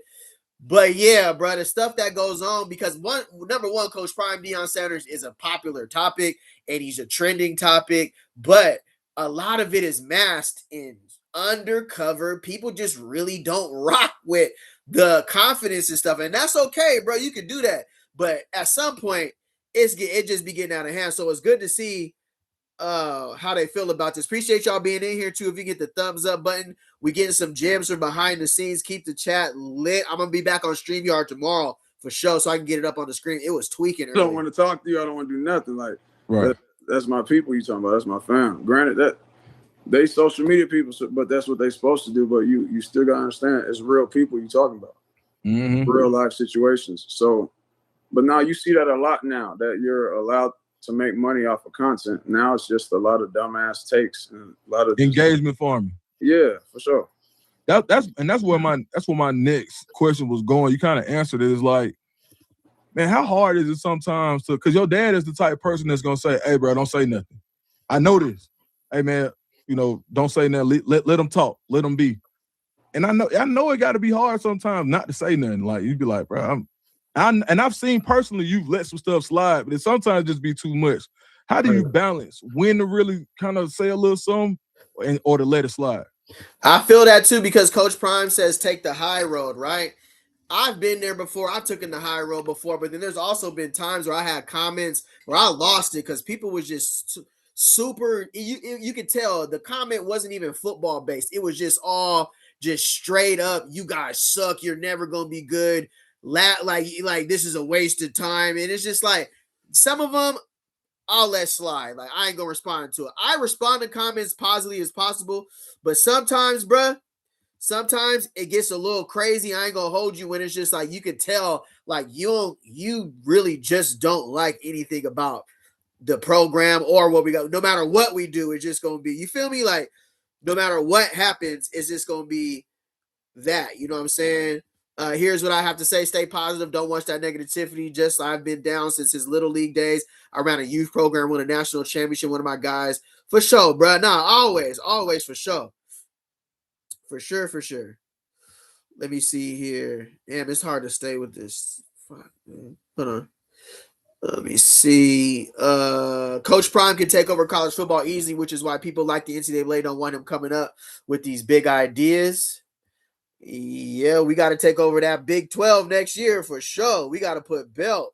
I appreciate everybody being in here too. If you get the thumbs up. But nah, Duke the Scoop is asking some very valid questions, bro, because it does seem like some of the stuff is just super unnecessary, bro. But we do understand this media space. That's what sells too. So positivity don't sell that much on the internet. It's like people ain't gonna watch it. People know when they come out here and they say stuff about it, people want to hear it. You feel me? So it's crazy. I don't know. It's just based on how you feeling that day, bro. But no, you just how like all Colorado fans are now, like the ones that ain't turned on us. You used to it. Right. you used to everyone just saying outlandish things about just your expectations are different than everyone else. You used to it. It's just like it is what it is, bro. Like yeah. You just don't care about it. No, and the first year it was a whole bunch of stuff, right? And then the second year, I think that's when I was at On 3. It started getting real crazy. Like, bro, like they shooting guns in the parking lot and all. It was crazy stuff. But it seemed like that was crazy. Like once it starts getting to that point, it's crazy. Appreciate y'all being in here. After this video, we are gonna go over and check out that 0 to 6. That, bro, I want to see what that beat writer had to say, because he's been there with Colorado. He rocked with Colorado, but it's always good to see what's being talked about amongst, like, he answered what I want to say is that beat writer answered the questions very fairly, very well. Even when Matt was literally like wanting him, you could tell Matt wanted him to say something different than what he said, in my opinion, bro. That's my opinion. He wanted him to say something crazy, and when he didn't, Matt was just looking at the camera hella mad, like, oh, you didn't say what I wanted. It was like a motivation. Like the more they talk, the better you guys got, the better Colorado got, the harder people work. Last year, it got quiet because 9 wins wasn't nothing to sneeze at, bro. That was a hell of a season. And so people weren't talking as much. And then a lot of stuff happened. It was like just the perfect storm for a losing season, just to keep it a buck. Now, do you feel like any of those words is it bulletin board material? I don't really.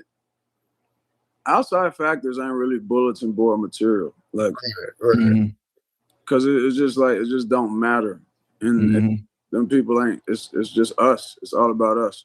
So that's what really matters. But it can be, and at a point, sometimes it should be. Like you gotta not allow that type of stuff to happen.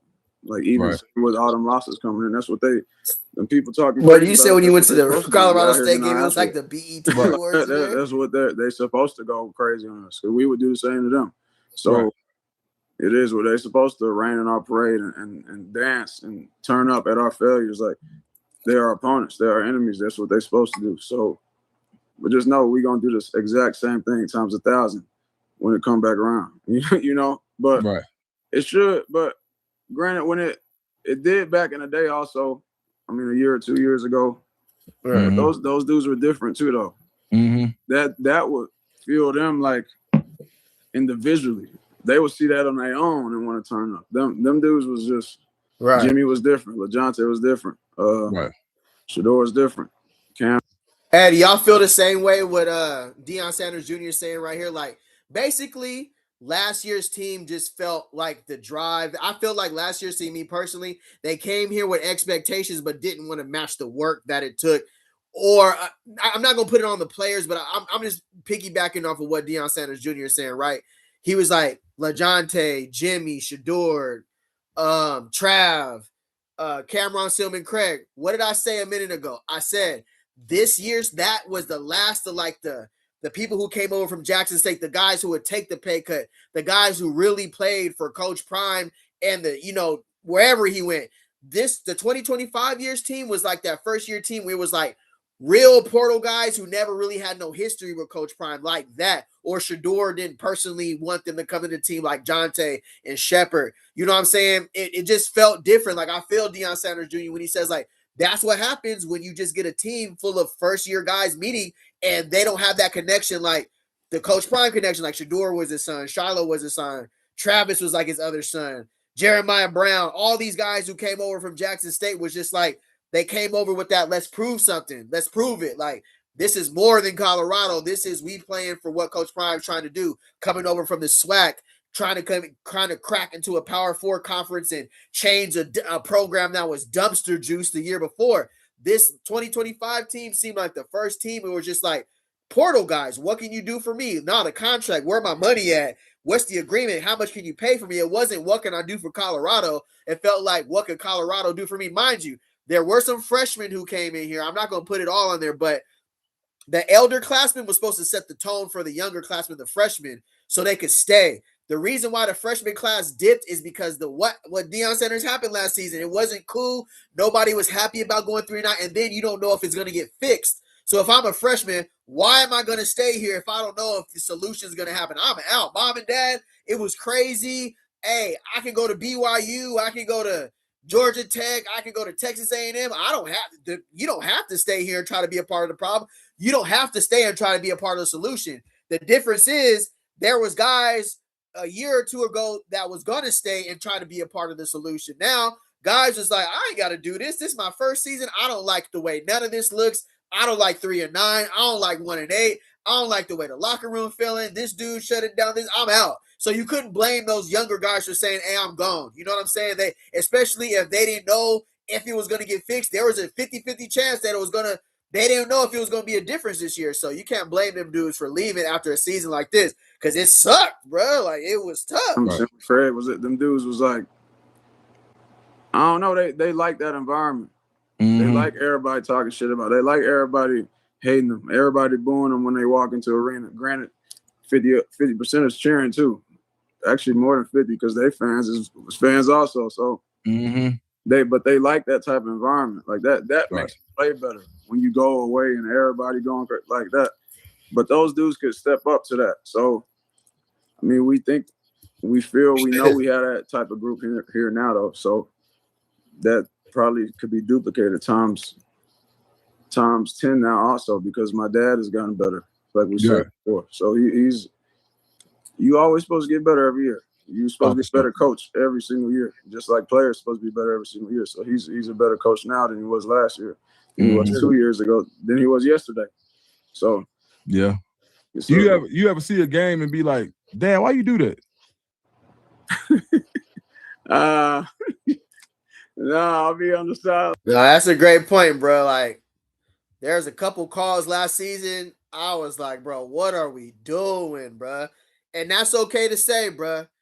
It's okay it's okay if your football mind says, damn, we should have called a timeout right there. Or damn, why did we kick the field goal right there? Like, I would have took some points instead of going for it. I would have rather left that drive with some points on the board. That's okay to say, bro. Don't feel like you can't say what you want to say about a football team, because that's when it becomes like somebody trying to control what you think, bro. You should have called a timeout or you should have kicked the field goal. Straight up. That was not a good call. It's okay to say that. Sometimes it be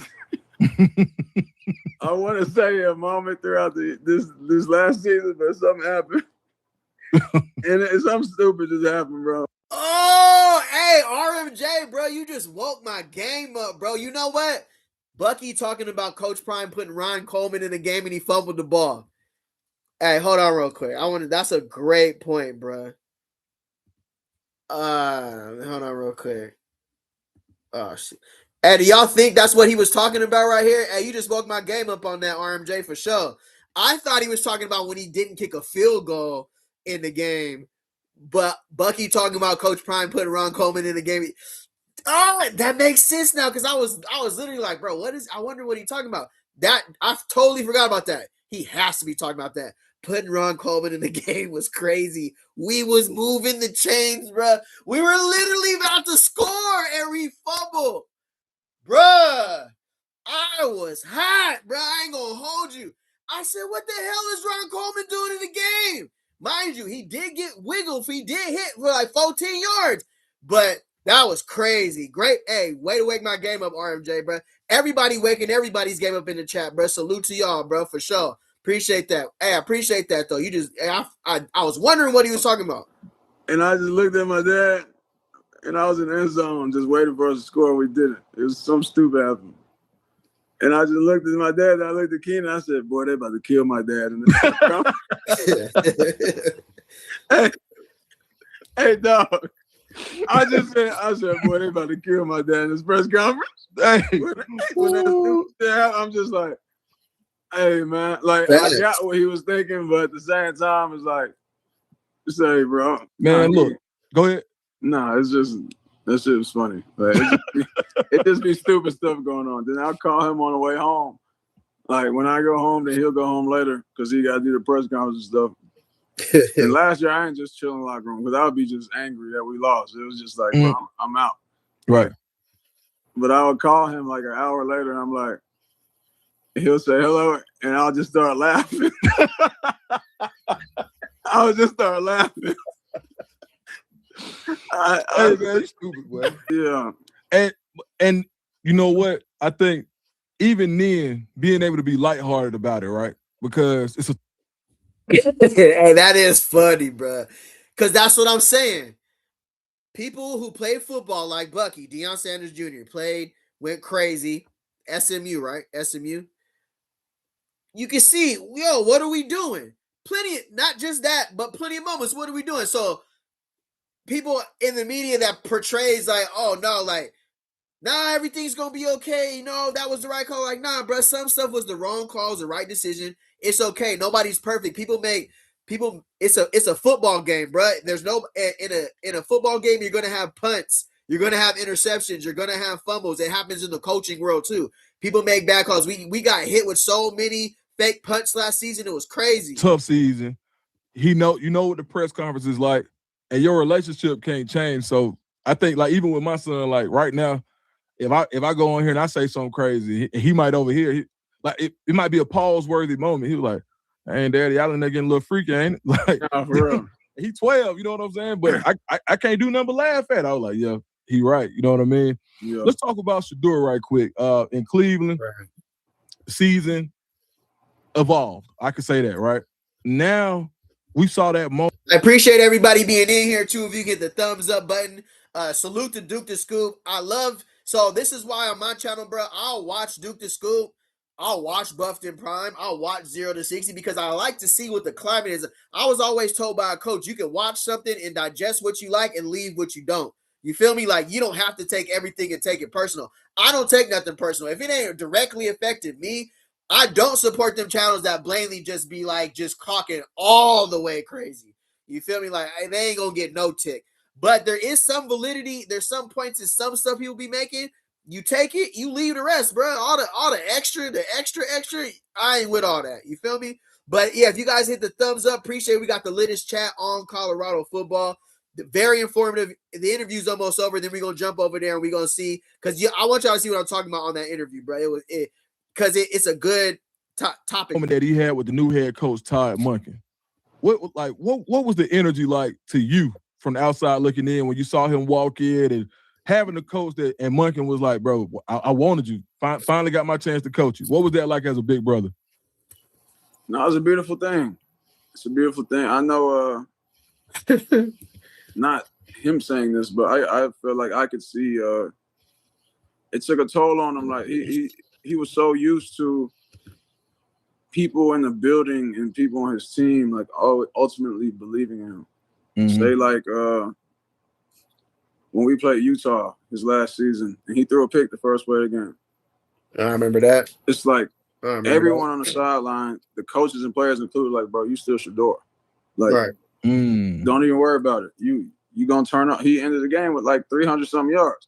Right. But it's like it's that those people around you, the staff, everybody that's lifting you up every time some bad can happen. They gonna get on your ass, but they also gonna be like, bro, you good. Like, right. And I feel like now that he has that again, so I think that's gonna help his mental just tremendously. Hey, Gerald speaks. Coach Prime tried to get Coleman a touchdown like he did for Auburn. It didn't work. Oh man, bro, we was marching down the field, bro. I don't even want to revisit that game, bro, because we were going, bro. That changed the whole outcome. But rolled my game. That was what he's talking about. I was either that or a field goal he didn't call. And right on step 0337, and this channel is not negative. I try not to be. Sometimes it gets crazy. I don't try to be negative, but appreciate that. But great one. Yeah, that was a Charlie. Yeah, that was a Charlie moment. Good point for sure. Marty Smitty. That's why I like your channel. You call it the right way. When they are good or bad, you keep it real. You got to. That's the only way we don't be out here looking crazy, bro, because that's what kind of threw me to the left, because I was out here, not even saying nothing too crazy, and people was going at me crazy in my comments, bro. Like, who are you? Like, Jordan C. Like, what? Like, you know what I'm saying? Like, even seeing. Anyways, I'll get back to the interview. That's a great point, bro. That's a great point. So it's a beautiful thing. What's next for you? Like, you got Shedeur, year 2, new coach, new environment. Coach Prime back in Colorado, reinvigorated. Shiloh doing his thing, becoming a even bigger celebrity. What's next for you? Continue doing what we're doing and just scale it times 1,000. To be honest with you, just I've been saying we've been talking to more schools. It just ain't fall through, and then stuff happened, so I had to slim my focus down last year. But this year, I'm gonna get Kobe involved more with different teams in the NFL. I'm gonna be giving more access to specific teams in the NFL and just growing what we do. Just doing. All right, salute to Deion Sanders Jr. Salute to Duke the Scoop. If you haven't had an opportunity, go check out that whole video with the interview with Deion Sanders Jr. Love what Duke the Scoop got going on. I hyped this video earlier. He has been on fire lately. He has been going crazy. Now, I did the poll. Everybody said, let's go over and check it out. And some of you guys in here, I be seeing y'all over in the chat anyways on 0 to 60. So it don't matter. A lot of people be over here anyways. Listen, I'm gonna kind of go with what I want to go with anyways. But because I don't take none of this personal, bro. It's not really personal. You know what I'm saying? But it's a good topic debate. Everybody go over. I mean, if you like, comment, and subscribe, 0 to 60. Great point. They have the Brian, the beat writer, on there. So I want to hear what they had to say.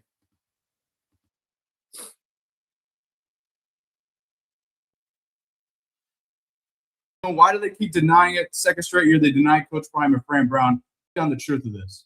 Well, it's New Mexico comes up here to roost on this, and this is another situation where it's very opinion based instead of like people trying to fix the problem. So I don't know how to fix any of this. The spring football is it was losing its. Like CU plays Weber State in week 2, going to 9 conference games. They want to get rid of some Power 5 games. So Colorado's got 2 Power 5 non-conference opponents. At some point, I think that's going to be not happening very often. I think you're going to maybe have one, and you're going to have a Weber State. You're going to have a Northern Colorado on there. You're going to have a Sac State, things like that. But you got to get wins. I think that's wise because you want to get wins, and that's what's going to get you into that tournament. Is you got to have a nice record. So they're basically talking about salute to this beat writer. He's basically talking about how the way they schedule Colorado with 11 Power 4 teams, bro. It's like the first year of our new transfer portal 2026. You give us this type of schedule. It's crazy. Sure. Brian Howell. For a team like Colorado, this year's team, I would rather see a couple more Weber States.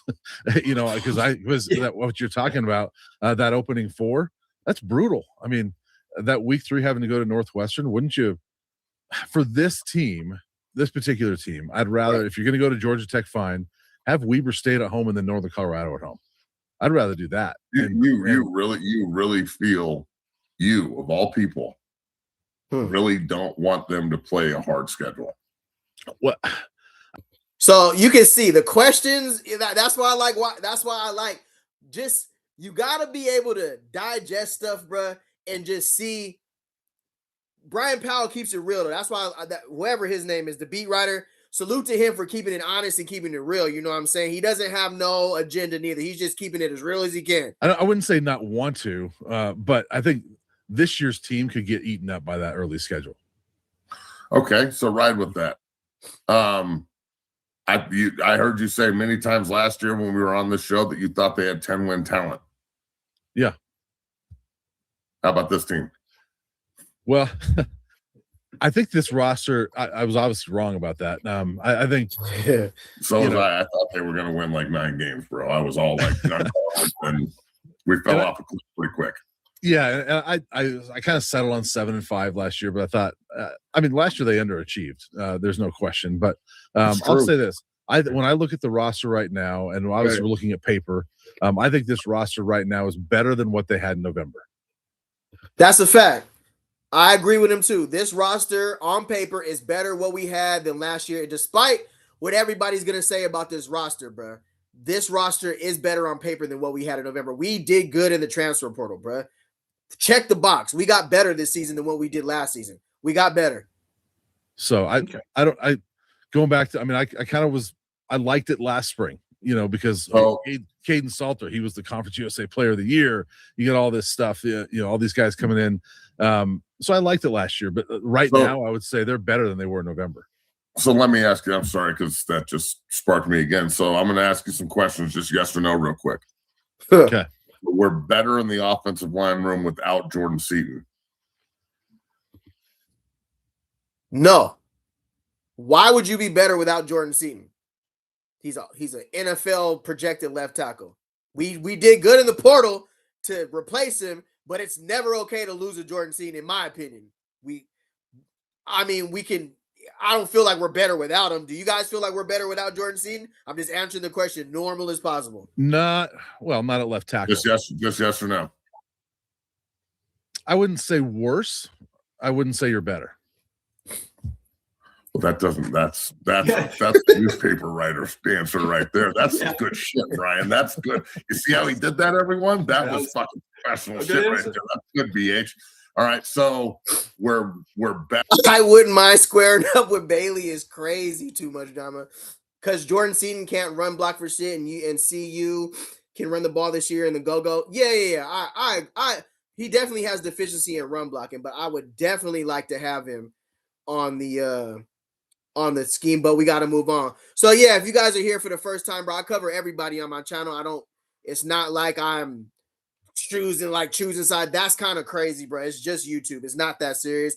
I like to see what people are talking about. Great talking points. I live react to stuff. They're talking about Colorado football. I'm gonna react to it. So we're doing a live reaction to 0 to 60. See what the beat writer Brian Powell had to say. Been in Colorado for a long time.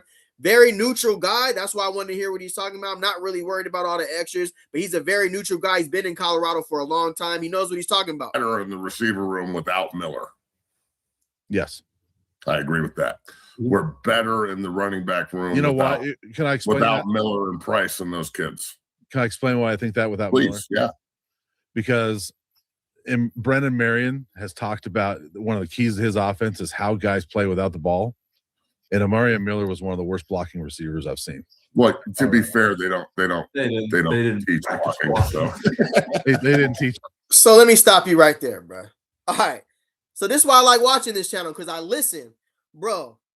Okay. If you go back to that 2024 team, bro, Jimmy Horn Jr. and LaJohntay Wester was jumping people stock blocking, bro. Will Shepard was 6'4". I'm talking about taking people, bro. It was a fist fight out there with receivers almost every game on run plays, bro. Coach Phillips was the coach. A lot of run blocking is if you want to, you got to want to do that for your teammate. You got to want to do that. Coming out saying that we never practice run blocking and everything, I think that got dispelled as a myth as well. So running with the narrative that they don't practice it. Last season, was there some guys who was lazy in run blocking? Probably. I seen it. I'm not going to say probably. Yeah, they were. They took plays off. And you don't want that, especially in this year's offense. You don't want players who take plays off. You don't want players who don't. If you're not getting the ball, how do you fight for your teammate, bruh? That run blocking for a receiver is all about how you feel about your team. Are you if I'm not getting the ball, I don't care type of guy? Or are you, bro, let me throw this block for you so it's a 75-yard touchdown instead of a 12-yard gain? So to that blocking situation about wide receivers, we do got to block this season. And that's going to be a big decision on who gets in the field this season as well. Appreciate you guys being in here, too. If you give a thumbs up, as you can see on my channel, I cover just about everybody, bro. I don't be tripping. I'm not involved in none of this, so I can freely react to whatever I want to because I'm not in it like that, bro. It ain't got really. I'm just here for the Colorado football news, bro. Appreciate it. I realize that, and I love Omarion. Yeah, great kid. He's a really talented receiver. But so a lot of what you're talking about is even with all these guys that I thought were really quality players that could help us, and a lot of people did, and they all went to big time places, and a lot of them got really good deals, and a lot of them will be NFL players. That's just the way it is. Yeah. Mm-hmm. Is it addition by subtraction in Boulder? I think so. I think in some ways there is, because look, again, Amarion was a guy that Amarion and Joseph Williams, who's still here. You remember coming back from that bye after they beat Iowa State. They were both suspended because they were late. They go out to Utah and they get their tails kicked in. And I asked Coach Prime after the game. I remember post game. I said, "How hard was it when two of your leaders, do that?" And he looks at me and he goes, "Don't use that word leader." And I in my mind, I was thinking it's their top two receivers, their two leading receivers, right? But he goes, "Don't use that word leader." That's a great talking point, bro. So you see how you can watch it. I'm telling you, Brian Howell has a great talking point. He's not on here tripping. He's talking about that's exactly what Coach Prime did. I remember that post-game interview. Coach Prime did say that. And Omarion Miller and Joseph Williams being the top two receivers coming back from Miami, whatever y'all was on a two-man, on a yacht, wherever y'all was, bro. We needed y'all that first half. And salute to Coach Prime for standing on business. Now, when every college coach did what Coach Prime did and sit his two top receivers, when every coach did that, To some coaches, winning is more important than the standard. Winning is more important than what you said in the beginning of your rules. Now, I don't know completely. I'm gonna stick to the subject. They were late. Joseph Williams must have missed the whole damn day because he didn't play at all. Omarion Miller only didn't play for the first half. But yeah, we missed it. When Omarion Miller got in the game, we instantly started moving the change. For sure. That's a great point right there. So there was no leadership on that team. And so but doesn't the fact that there's no leadership in the coaching staff either, that doesn't help. I mean, Coach Prime can't do it all, bro. He's the figurehead. Right. You know this as well as I do. The head coach can't be the main leader on the team. That's not a thing. Right. Mm-hmm. Yeah. A point that's very valid. When Coach Prime was gone, this is my personal opinion directly to answer that. Even what Coach Howell said, there was no leadership last year.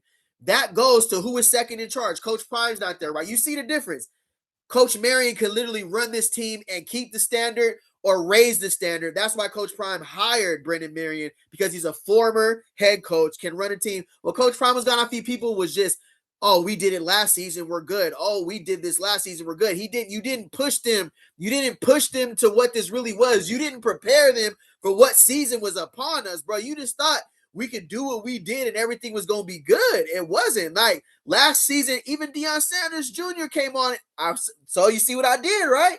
Deion Sanders Jr. just came on last with Duke the Scoop and said the last year's team lacked leadership. Hal said they lack leadership.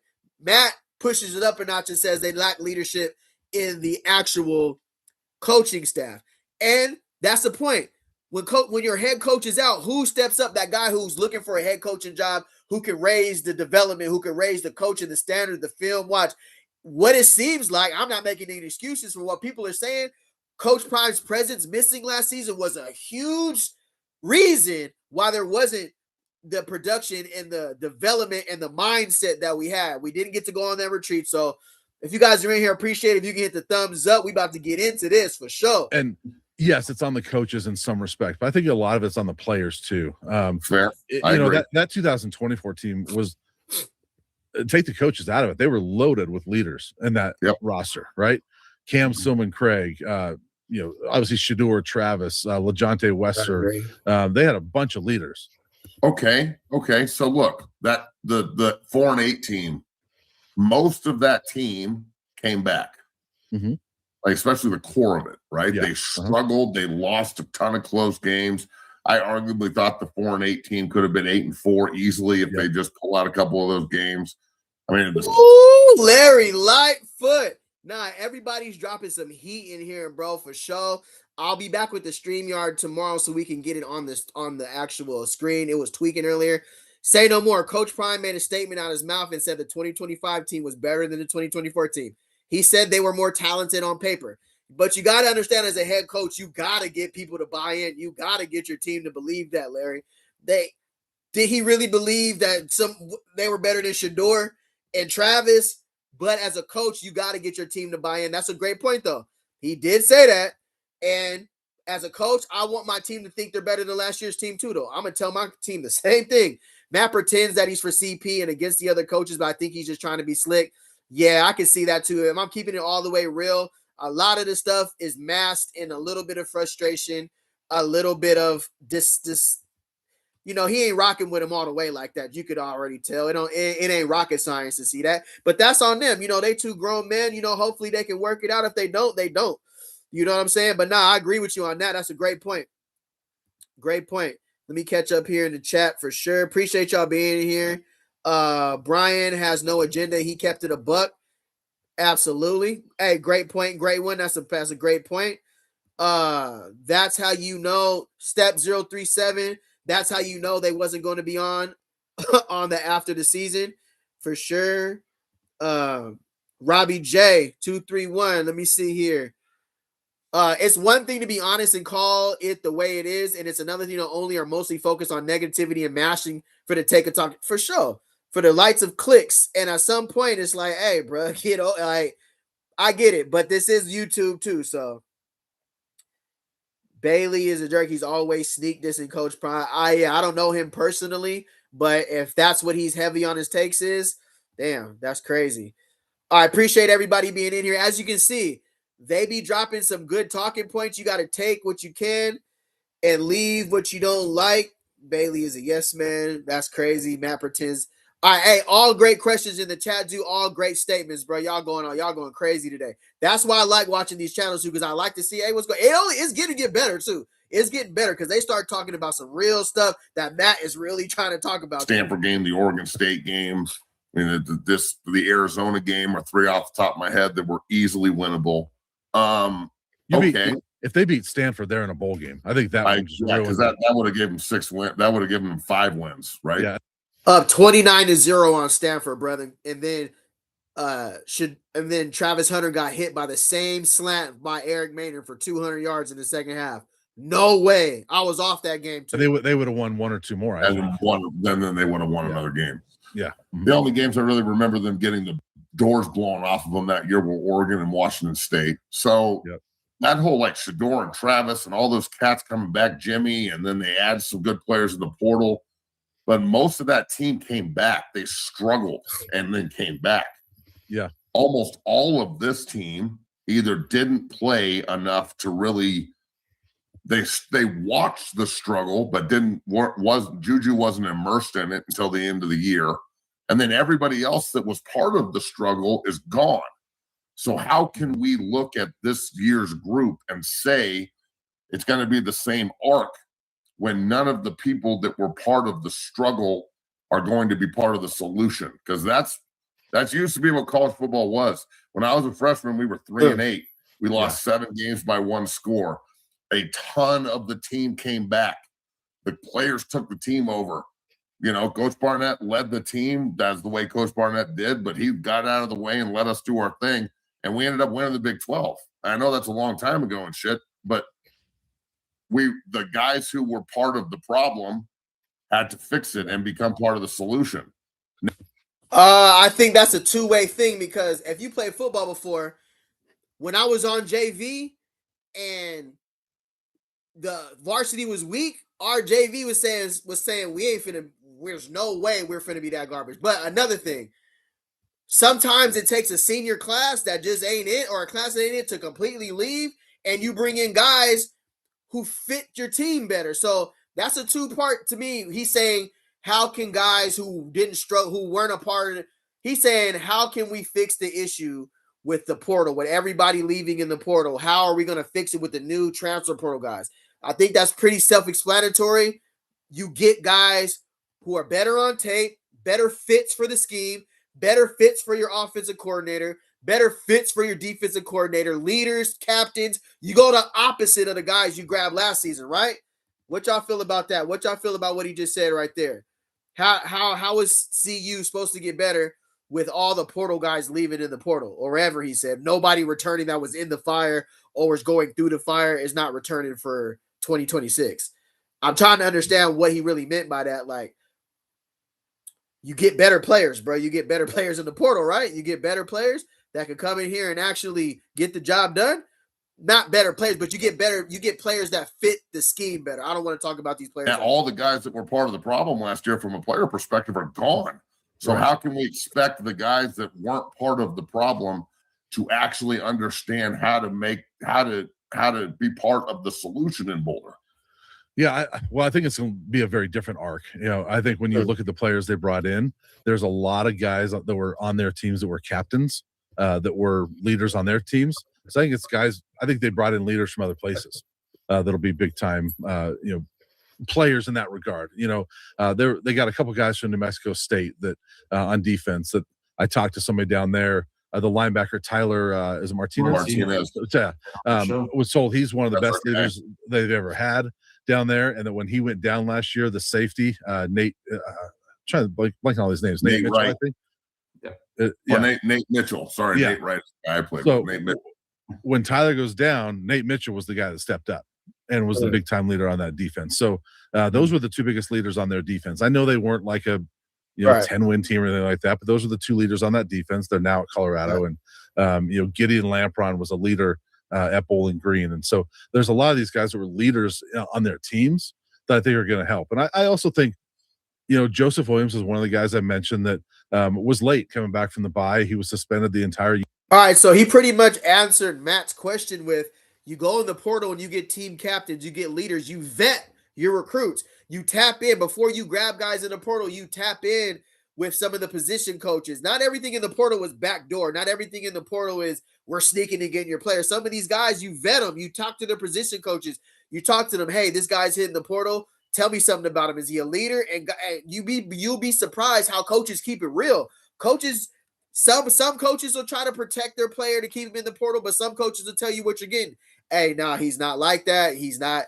Now, there's dirty politics, and there's you got to know who you're talking to. Some guys will dirty politic a kid so they don't get in the portal, so they'll stay. Some guys will keep it real on you about who the guy is. He's a great leader, great spokesman, never late, always on time, strength and conditioning. He's always in or 15 minutes early. So that's how. So what Brian Howell, whatever his name is, Brian Howell, salute to Brian Howell. What he basically said was they went and grabbed leaders. They grabbed team captains. That's how you replace the guys who left in the portal. You get guys with better character that fits your program, that fit what you're trying to do for 2026. Appreciate you guys being in here. If you can hit the thumbs up, doing a live reaction to 0 to 60, and Brian Howell on there, the beat writer for Colorado. Very neutral guy, very honest guy. Loved what his take on this Utah game. He's a good young kid. I think he learns from something like that. He was only a sophomore last year. By all accounts, he's been around all spring and been a leader, things like that. So I think kids can learn from things like that. He's one of those guys that is back. So let me ask you this. You brought up the late thing twice. This new fine system that's in place. I'm going to bring my guys on from Esquire, Clay Barnett, and Chad Brown. We're going to talk about this. It's a hot topic, right? Because CU, whatever CU posts is hot topic. By the way, everybody in the chat that thinks we just started doing the show when CU hired Prime. Brian, how long you been doing the podcast with me? Long time. I don't remember who the coach was. Almost 15 years, huh? Yeah, I don't know if maybe was it Embry? Embry was the first time I ever interviewed a coach was Embry, and that's the first time I ever had you on is when Embry started. Yeah, so it's been a while.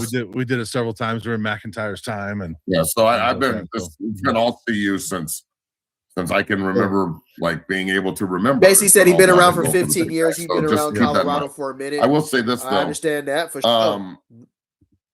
When you're looking at the situation of fines, okay, he missed the game last year. Now you don't have to suspend him for the game. You can just fine him $2,500 or $5,000, right? My advice. How do y'all feel about the fine system, bro? How do y'all feel about the players getting fined? I feel like that'll definitely give you a reason to not have no excuses and not making it to practice. I'm going to tell you that much for sure. Let me get in here in the chat. Not solo. Let me see. All right, hold on. Let me catch up here real quick, bro. Whoa. Let's get this. All right, let me catch up in the chat real quick. Appreciate everybody being in here. Y'all dropping some jewels in the chat. Let me catch up real quick. All right, let's get in here real quick. All right, let me see here. That's in-house, okay. Fines are good if these players are paid like NFL players now. With NFL money, they should be treated like NFL players. I understand what he's saying with that. He's preparing them for how it's gonna be when you make you pro in real life. I like it, but keep it in-house. Okay. I like it, but keep it in-house. Understandable. Robbie. All right. Robbie too. Robbie J, look, there's no doubt if you watch 0 to 60, they would rather see CU have another season like last year because I feel that he wants Coach Prime out of CU. Great point, Robbie. My opinion, based on a lot of his shows, they want it to be like, to me, sometimes it feels like we're just ready. You guys are about, it's like we are going to be here in Colorado before this and we'll be here after. So I can see where you're coming from on that, bro. Great point, Robbie J. I can see what you're saying on that, just to be totally honest with you. Let me see here. All the guys, Melvin Hatchett, what up? All the guys that left, with the exception of a few, was the problem, and they were unproductive. That's why they ran especially McKinney. He got on McKinney's helmet. Now, I think what you do, you got to clean house with a season like that. Why are we bringing back anybody unless the guys that they kept around the guys that should be kept around? Some of them are asked to leave in the portal. Some of them left on their own, but some of them were asked to leave. Coach Cam Duncan, Coach Prime watched so much film before he brought these guys in from the portal before a visit. For sure. I hear you saying that. I heard Deion Sanders Jr. saying that. Great point. All of these are great points. And I also understand how it's important. If it's legal, let me see here. Larry Lightfoot, if it's legal to find players, cool. But if some lawsuits get involved, could be a problem. Yeah, contracts and all that for sure. Pit Boy, what up? What's good, brother? Let me see here. Pit Boy, Matt is still in his feels. He didn't get the job on the staff.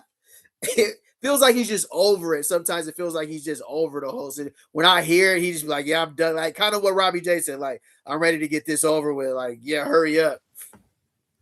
I guess it's an individual thing. Which one do you think is more motivating? Like, I got suspended for a bowl game once. I got suspended for the Fiesta Bowl for partying my ass off. I didn't get fined though. I just got suspended and went back to school. Yeah. So where do you sit with that one? Well, it's hard to put my head in their heads, but I'll say this. A lot of the narrative around college football is these guys are chasing the money, right? They're going after the checks and things like that. And we heard the narrative last year that some of these guys, maybe they collected their check and kind of coasted throughout last season. So that tells me money's a motivator, and so maybe that's the biggest motivator is they see that like, oh crap, I can't be late to today's meeting. I don't have $2,500. I don't want to lose $2,500 today. I don't want to lose $500. How about Mark Ingram coming out and saying the fact that you even have to find people is an indicator that there's problems? And I look at that and go, well, every NFL team has fine systems. What does that mean? Well, I agree with that. Although to me, it's an indicator that there was problems last year, and let's nip it in the bud right now. So why does that is a great point, Clint Moses. Cleaning house is cool, but gotta retain productive talent like Seton and Byard. I agree. I'm not gonna hold you. What Indiana was able to do, not losing a lot of guys in the portal, especially underclassmen. Look, that's how we build dynasties. That's how you build brotherhood. That's how you build chemistry. When linemen know how to shift together, D linemen know how to shift. We're talking about underclassmen, guys with eligibility, not guys who are seniors who are going to leave regardless. We're talking about juniors, sophomores, freshmen. Yeah, losing all of our starters in the portal was not cool. What I would like Tafiq Byard plus Boo Carter, if it financially worked, yeah. All of that played a factor. Now, if we could have financially afforded to keep Byard and add Boo and Fontenette, yes. But like I said, each person hits the portal for different reasons. But I agree. That's how you do build. I understand a lot of teams do lose players in the portal. A lot of players. We're not the only team, but a lot of good teams, playoff teams who are doing something, retain their talented players too, because they're bought in, they believe. So that's why I said that really hurt us having the season that we did last season, because a lot of our young guys, Merritt, McPherson, a lot of talented young guys, just like, I'm cool, I'm off this, I'm not rolling it back, because you don't know not saying that we're not going to have a bounce back season, but who's to say it wasn't going to be the same thing? That's not how they wanted to start off their college football. They're coming from, they talk to their parents, they're young guys, they're just like, Mom, Dad, like, bro, we're losing, this happened, this player shut it down, this is going on, this going on. The greatest thing is they got the portal now. They don't have to stay where they're at anymore, so they dip. That was a great point, though. Do not retain anyone that don't want to be there. That's a good point. That's what I said. Some people were asked to leave. Some people leave on their own. I think it's different. Why would you want to keep a run blocking lineman for an offense that runs the ball a lot? Jordan Seaton is a good player, though, Cam Duncan, bro. I mean, like Darrell Sanford, Mel Tucker. I hear you, Keith. New group of kids this year get the fine structure that the last year's kids should have deserved. Because again, last year's kids put this fine structure in place, and none of them are still here. And all the new guys who are captains and leaders and shit, if he walks in 30 seconds late, he gets fined $2,500 or whatever. because dickhead last year was late all the time. And now he just happens to be 30 seconds late and he's screwed. Instead of, hey, you're 30 seconds late. You're going to have to run a little bit after practice. Don't do that shit again. It's 2,500. And then, where do you sit on that? Well, I think a lot of it is Coach Prime and the staff learning from last year and saying, you know what, we got to be tougher as coaches, and let's get on these guys. Let's set a tone right now. I don't think it's necessarily punishing the current guys yet. I think it's just really setting the tone and saying, here's how it's going to be in this program, and maybe not directly saying it like this, but basically to me, it's them saying, we learned from last year that we let too much go, and we're not going to let that happen this year. Bailey? Well, let me ask you about the fine system real quick, because I hear your point on that, bruh. Yeah, the fine system for me is, did it need to get out? I don't think it was supposed to get out. I don't think it was supposed to be get out. I think it was supposed to be an in-house thing, but it got out. It is what it is. You keep them by winning. I bet you if we won at least 8 games last year, Bayern and Seton weren't leaving 3-9. Yeah, like, that's a great point. Who's Clip? Glad to see you in here, brother. I'm going to keep it real. I played college football before. A lot of you guys who's played college football before. There's different reasons why people be like, I'm coming back next season, or somebody knows third game of the season, I'm gone. Players mentally check out way before the season ever ends, bro. They know for a fact if they're coming back or they're leaving. Some coaches know if they're bringing you back, if they want to bring you back, are going to ask you if you hit the portal. It's a business, it's a system, and winning delivers a lot of answers and a lot of solutions. If you win more than 8 games that season and it's successful, yeah, you're going to bring the players who are going to leave are going to be the guys who don't see themselves cracking the depth chart because they know guys are returning and they know that it's going to be, they don't want, I'm not saying they don't want to compete. They just like, let me go try to compete somewhere else. Some guys who are super, super talented and can go get paid will leave because a team is going to pay them. They'll leave to go get paid for sure. But if you're a winning team and you're bought in, and the players, bro, players talk too. Players leave coaches out of their decisions. Now, let's not get it twisted. Omarion Miller and all them and see, they probably texted amongst themselves, hey, what you finna do, bro? Like, hey, bro, forget what everybody talking about, bro. What you finna do, bro? You staying or you leaving? Like, what's up, bro? I'm gone. I'm out of here, bro. Like, this, I'm about to go get my bag. Hey, bro, I feel you too. Hey, look, we stayed. We tried. I'm gone. Players, and then now if they felt like, bro, we building something here. What you doing? You staying? We got Juju coming back. Seeing you here. Miller, you here. What we doing? Let's all take a pay cut. Let's all try to get as much. Let's get as much as we can and tell Colorado we want to stay here, but we're taking a pay cut. Buy our same thing. Hey, let's go for that Big 12 championship. What we leaving for? If you're winning, but after a season like last season, there's different reasons why it was like I'm gone, and I wasn't in the locker room, so I can't say exactly what that reason was. I just feel like people hit the portal for a different reason. You feel me? Let me see here. Let me see. We are a week away from the spring game. This is not a topic for show, Pit Boy. Week away. I can't wait for spring ball to start for sure. Listen to every question this dude has asked. He trying to get. Oh, he's about to get there too. Appreciate everybody being in here. Hold on. Let me get to the. I ain't trying to skip nobody. Oh, hold on. Let me see. My bad. Let me see. Cam Duncan says, all right, I got somebody in Boulder. Seton didn't leave because the team didn't have a good year. Seton left because CU wasn't willing to pay him the money that his uncle wanted him to pay him. I heard that too. I heard he was asking for an arm and a leg for sure. I definitely heard that. I heard his uncle was being an agent. That's Indiana never lost a starter under Signetti. Great point. So that's why that's why we all see like people hit the portal for different reasons. Some it's money, some it's the scheme, some it's the position coach. Like, hey, I want to go play for this specific coach. I'm not getting along with him. I'm not getting along with my position coach. We ain't rocking. It happens. Some people leave because they want an opportunity to play. Some people go lower level. It's a different situation for each kid. Some people are asked to leave. Some people were a cancer in the locker room and they needed to leave. Why are we still talking about players that were on a 3-9 team who left? Yeah, I get it. It's done. They're out of there. Why are we still talking about dudes that aren't here anymore? Great point. All great points in the chat, bro. Appreciate y'all being in here. It only gets crazier. Let me see. But explain it. So the money goes back into the athletic department, correct? Yeah. Interesting dynamic. Whether you're a pro. Yeah, I'm trying to get to this part where we're talking about I want to see how you guys feel about. Let me get up out of there real quick. Let me see. Appreciate everybody being in here too, bro. I'm about to hurry up and get through this video. Appreciate y'all being here. Great topic points that they were talking about, though. So I definitely don't be tripping off all the extras, bro. It is what it is. I don't really because he was here, which I love. I think it's great. I've actually met a lot of Prime fans on the road.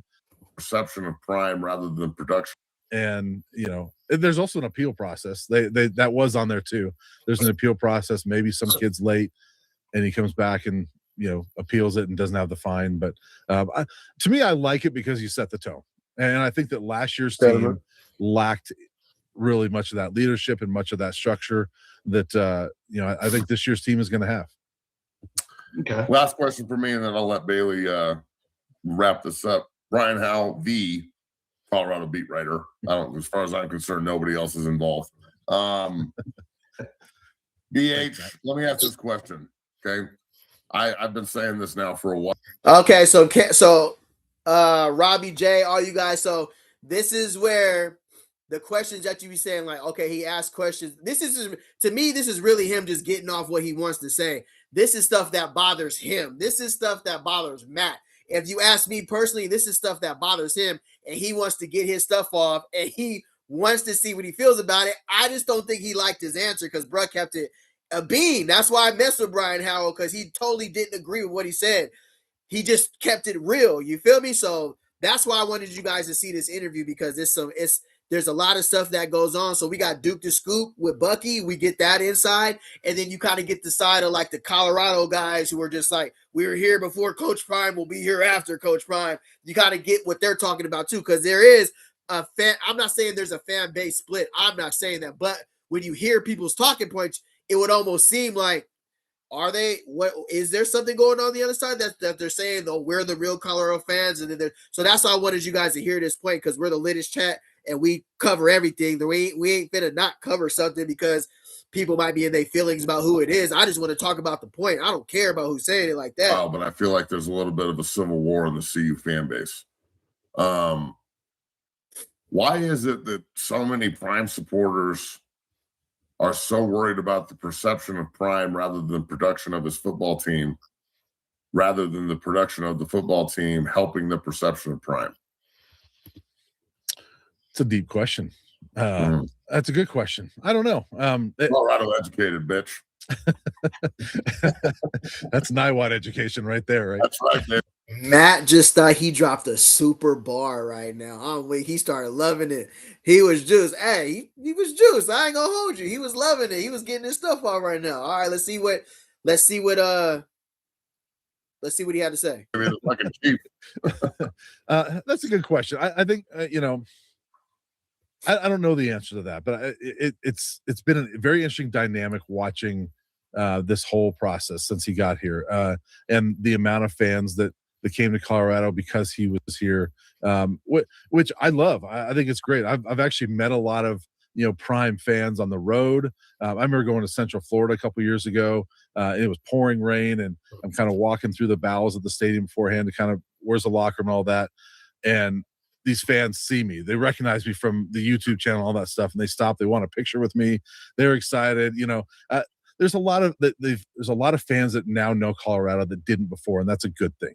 But they're not all the Prime supporters are Prime sexuals. It's like, you're right. It's like there's a lot of religious people, and then I can't stand that word, bro. I ain't gonna hold you. That word, but it ain't got nothing to do with me, but that word is crazy. And there's like evangelical crazies. Yeah. And I don't know. I think you're just always going to have that. And I think that, when you have Coach Prime's a celebrity, he's a football coach, but he's a celebrity. It's just what it is. And you're going to have people that love a celebrity and hate a celebrity. And that's every big time celebrity, right? You can pick out your favorite band, your favorite actor, whatever. They can be the greatest actor or band ever. There's people that hate him with a passion. Yeah, he is a fucking rock star. There's no doubt about that. It's true. Yeah. What do you So think? I think you're just Coach always going to Prime have be those the people lead that singer in the differ. rock band? What's that? Coach Prime. I understand what the beat Brian Howell says too, because I agree that I experienced that on YouTube. Unfortunately, I run into like Coach Prime supporters who be getting at me crazy in my comments, and it's okay. I don't be tripping because I don't take it personal. I understand they're there where they're there to literally protect Coach Prime's celebrity image, so that if you talking bad about him, they gonna get on your ass. I understand that part. That part I get. You know what I'm saying? The part I don't get is the part about football that doesn't make any sense, where you make valid points about like, hey, you know what I mean? Seton might be hitting the portal, and then it's just like, what are you talking about? How could you ever say that? He would never. So I feel like if we just, because if Coach Prime comes out and already says, hey, I take accountability for last season, you know, I'm gonna fix it, and he starts fixing it, then we'll look as a fan base, we'll look like, all right, we took accountability. We look crazy as a fan base to people, and that's why they start saying all this stuff about us, because of the extraness about stuff that's just like common sense stuff. Like if somebody makes a point like, man, we got the recruiting class bad in 2025, and then you'll come back and say, no, we didn't. We got it right. Coach Prime's about to fix it right now. You don't believe that part. It'd be like, bro, come on, bro. Y'all making it, we looking crazy out here now. I mean, like some stuff can be true and right at the same time. You feel me? So salute to Brian Howell talking about, there's basically saying like the celebrity, Coach Prime is celebrity for sure. I'm a Coach Prime fan, but I'm also a Colorado fan who's just not, who understands what happened last season, and I keep it real. Like, damn, we got belt last season. You'll hear me saying on my channel all the time, we got straight leather belt last season, but we were in close games too. Not every game was belt, but there was games we got belt. And I feel like we're gonna have to have a way better productive season in 2026. So salute to Brian Howell keeping it real. He doesn't get swayed in this interview at all. He just speaks what he feels is facts. So salute to Brian Lead Howell. singer in the rock band, right? He would play lead guitar and be the lead singer. Oh yeah, I don't know if he can play guitar, but we know he can rap. You know, we've seen him rap. That's true. That's true. He is. Isn't he like a platinum selling rap artist or something? Yeah, it must be the money, right? Must be. Hey. But I would say this. I would add this, that I would hope that most people look at it and say, you know, it's a good thing for Coach Prime if Colorado's good. I would hope people would rationally look at that and say, let's root for both, because it's great for both if Colorado football is winning. Facts. Not everybody's like that. Not everybody's like that. That's kind of my point, is like, I watched it happen for a year. The first year doesn't count. Everyone was just excited. I don't care. Like, I wanted to win, but I was more excited about the future. The second year I watched it pay off, but I was still yearning for more because I thought we were underachieving. And people were like, man, you're still hating when they're winning. And I'm like, no, I just look at a 9-4 team and see an 11-2 team that should have been in the playoff. Yeah. So I feel like we missed an opportunity to go like the same way in 01. I feel like we missed an opportunity to play the University of Miami for the national title. Oregon missed an opportunity to play the University of Miami for a national title that year. I'm not saying we would have won, but we would have played harder and better than the fucking communists that went to LA. So, you know, moving into year 3, that was also. All right. So I'm not saying there. So here's a question, right? Actually, that's a good point to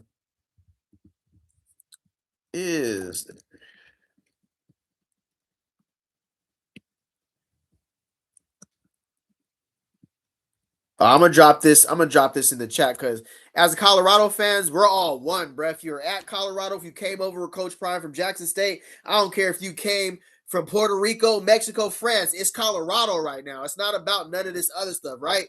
If we gonna win, we got to be there supporting. We got to do our jobs. The YouTube channels got to do our jobs. We all got to do our job to help get this team back to where it's gonna go. It's gonna take a collective effort. I got a question for everybody though, and how you feel right now in 2026 at that moment. I want y'all to tap in on the poll. Let me know how y'all feel, bro. And keep it real too on this channel. Keep it all the way a beam, bro. You ain't gotta sugarcoat nothing. Let me know on the poll if you feel like this is real or not, and we're gonna get back to it. Appreciate everybody being here too. If you can hit the thumbs up, let me know. And also in that poll, let me know why you feel there, if there is, so we can prove it. We got to solve it. If there is, we don't move forward. We don't get better unless we talk about it, right? What is the problem? What is the issue? What is this? Like, if there is, if you feel there is, let me know something.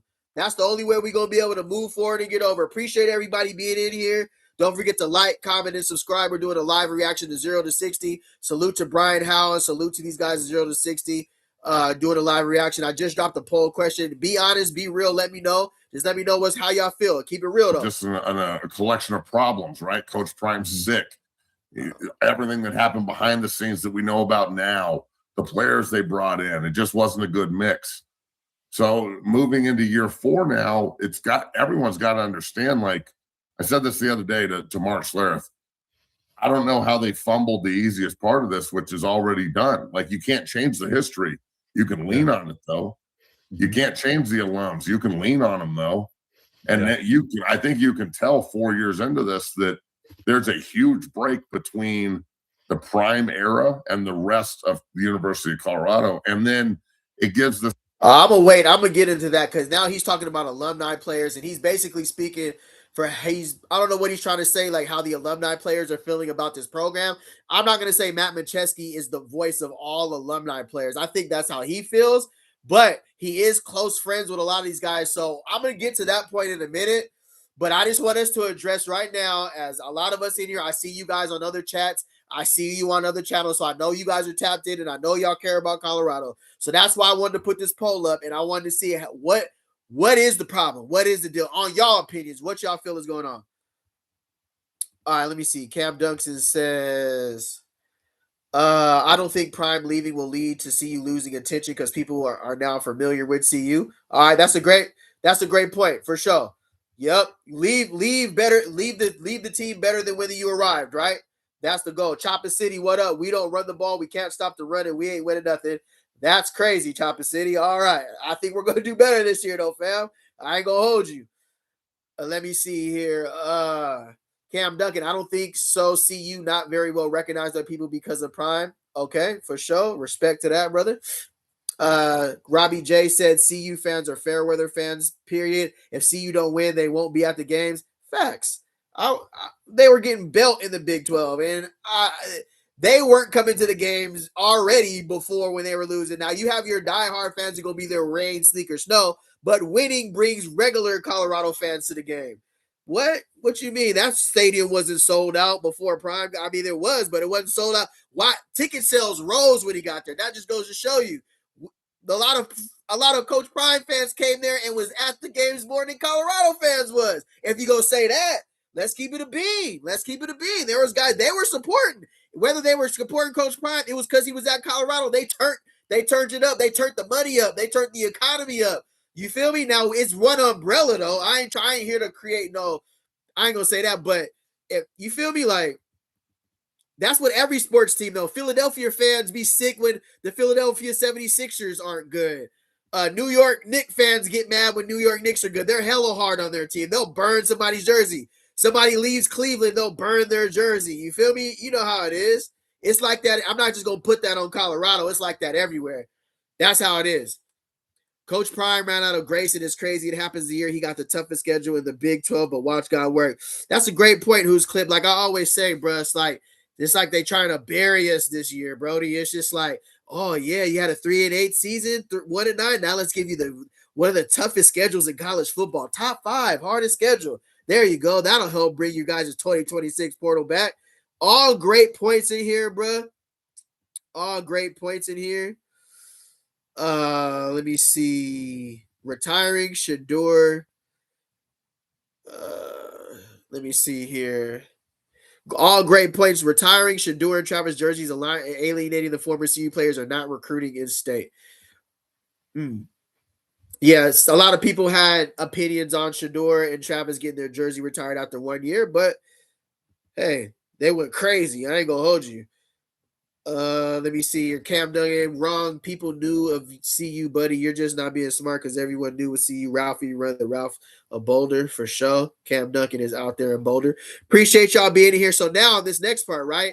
I want you guys to he's saying basically, I'm gonna let it play, and then we're gonna react to it. So appreciate y'all honesty though, bro. Get your stuff off. You ain't gotta feel censored like you can't say nothing.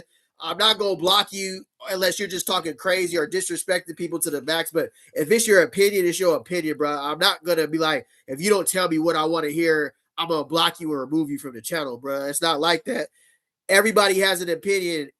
You feel me? Like, just keep it respectful is all I ask. This assumption, which is one of my issues, and I guarantee you have strong feelings about it because, brother, you wrote a book that says it's 100 things you need to know about the University of Colorado. Maybe some of you prime sexuals in the chat should go read it because there's so much history of this place that should be the foundation fuel for everything they do up there. And then just add on the Prime, add on the gold-plated Deion Sanders, everything he touches goes through the roof. Add that on, and you're playing with fucking dynamite, dog. You're gonna go boom. Yeah. So that's just me kind of ranting, but go with that, and then we'll get you out of here. Sorry.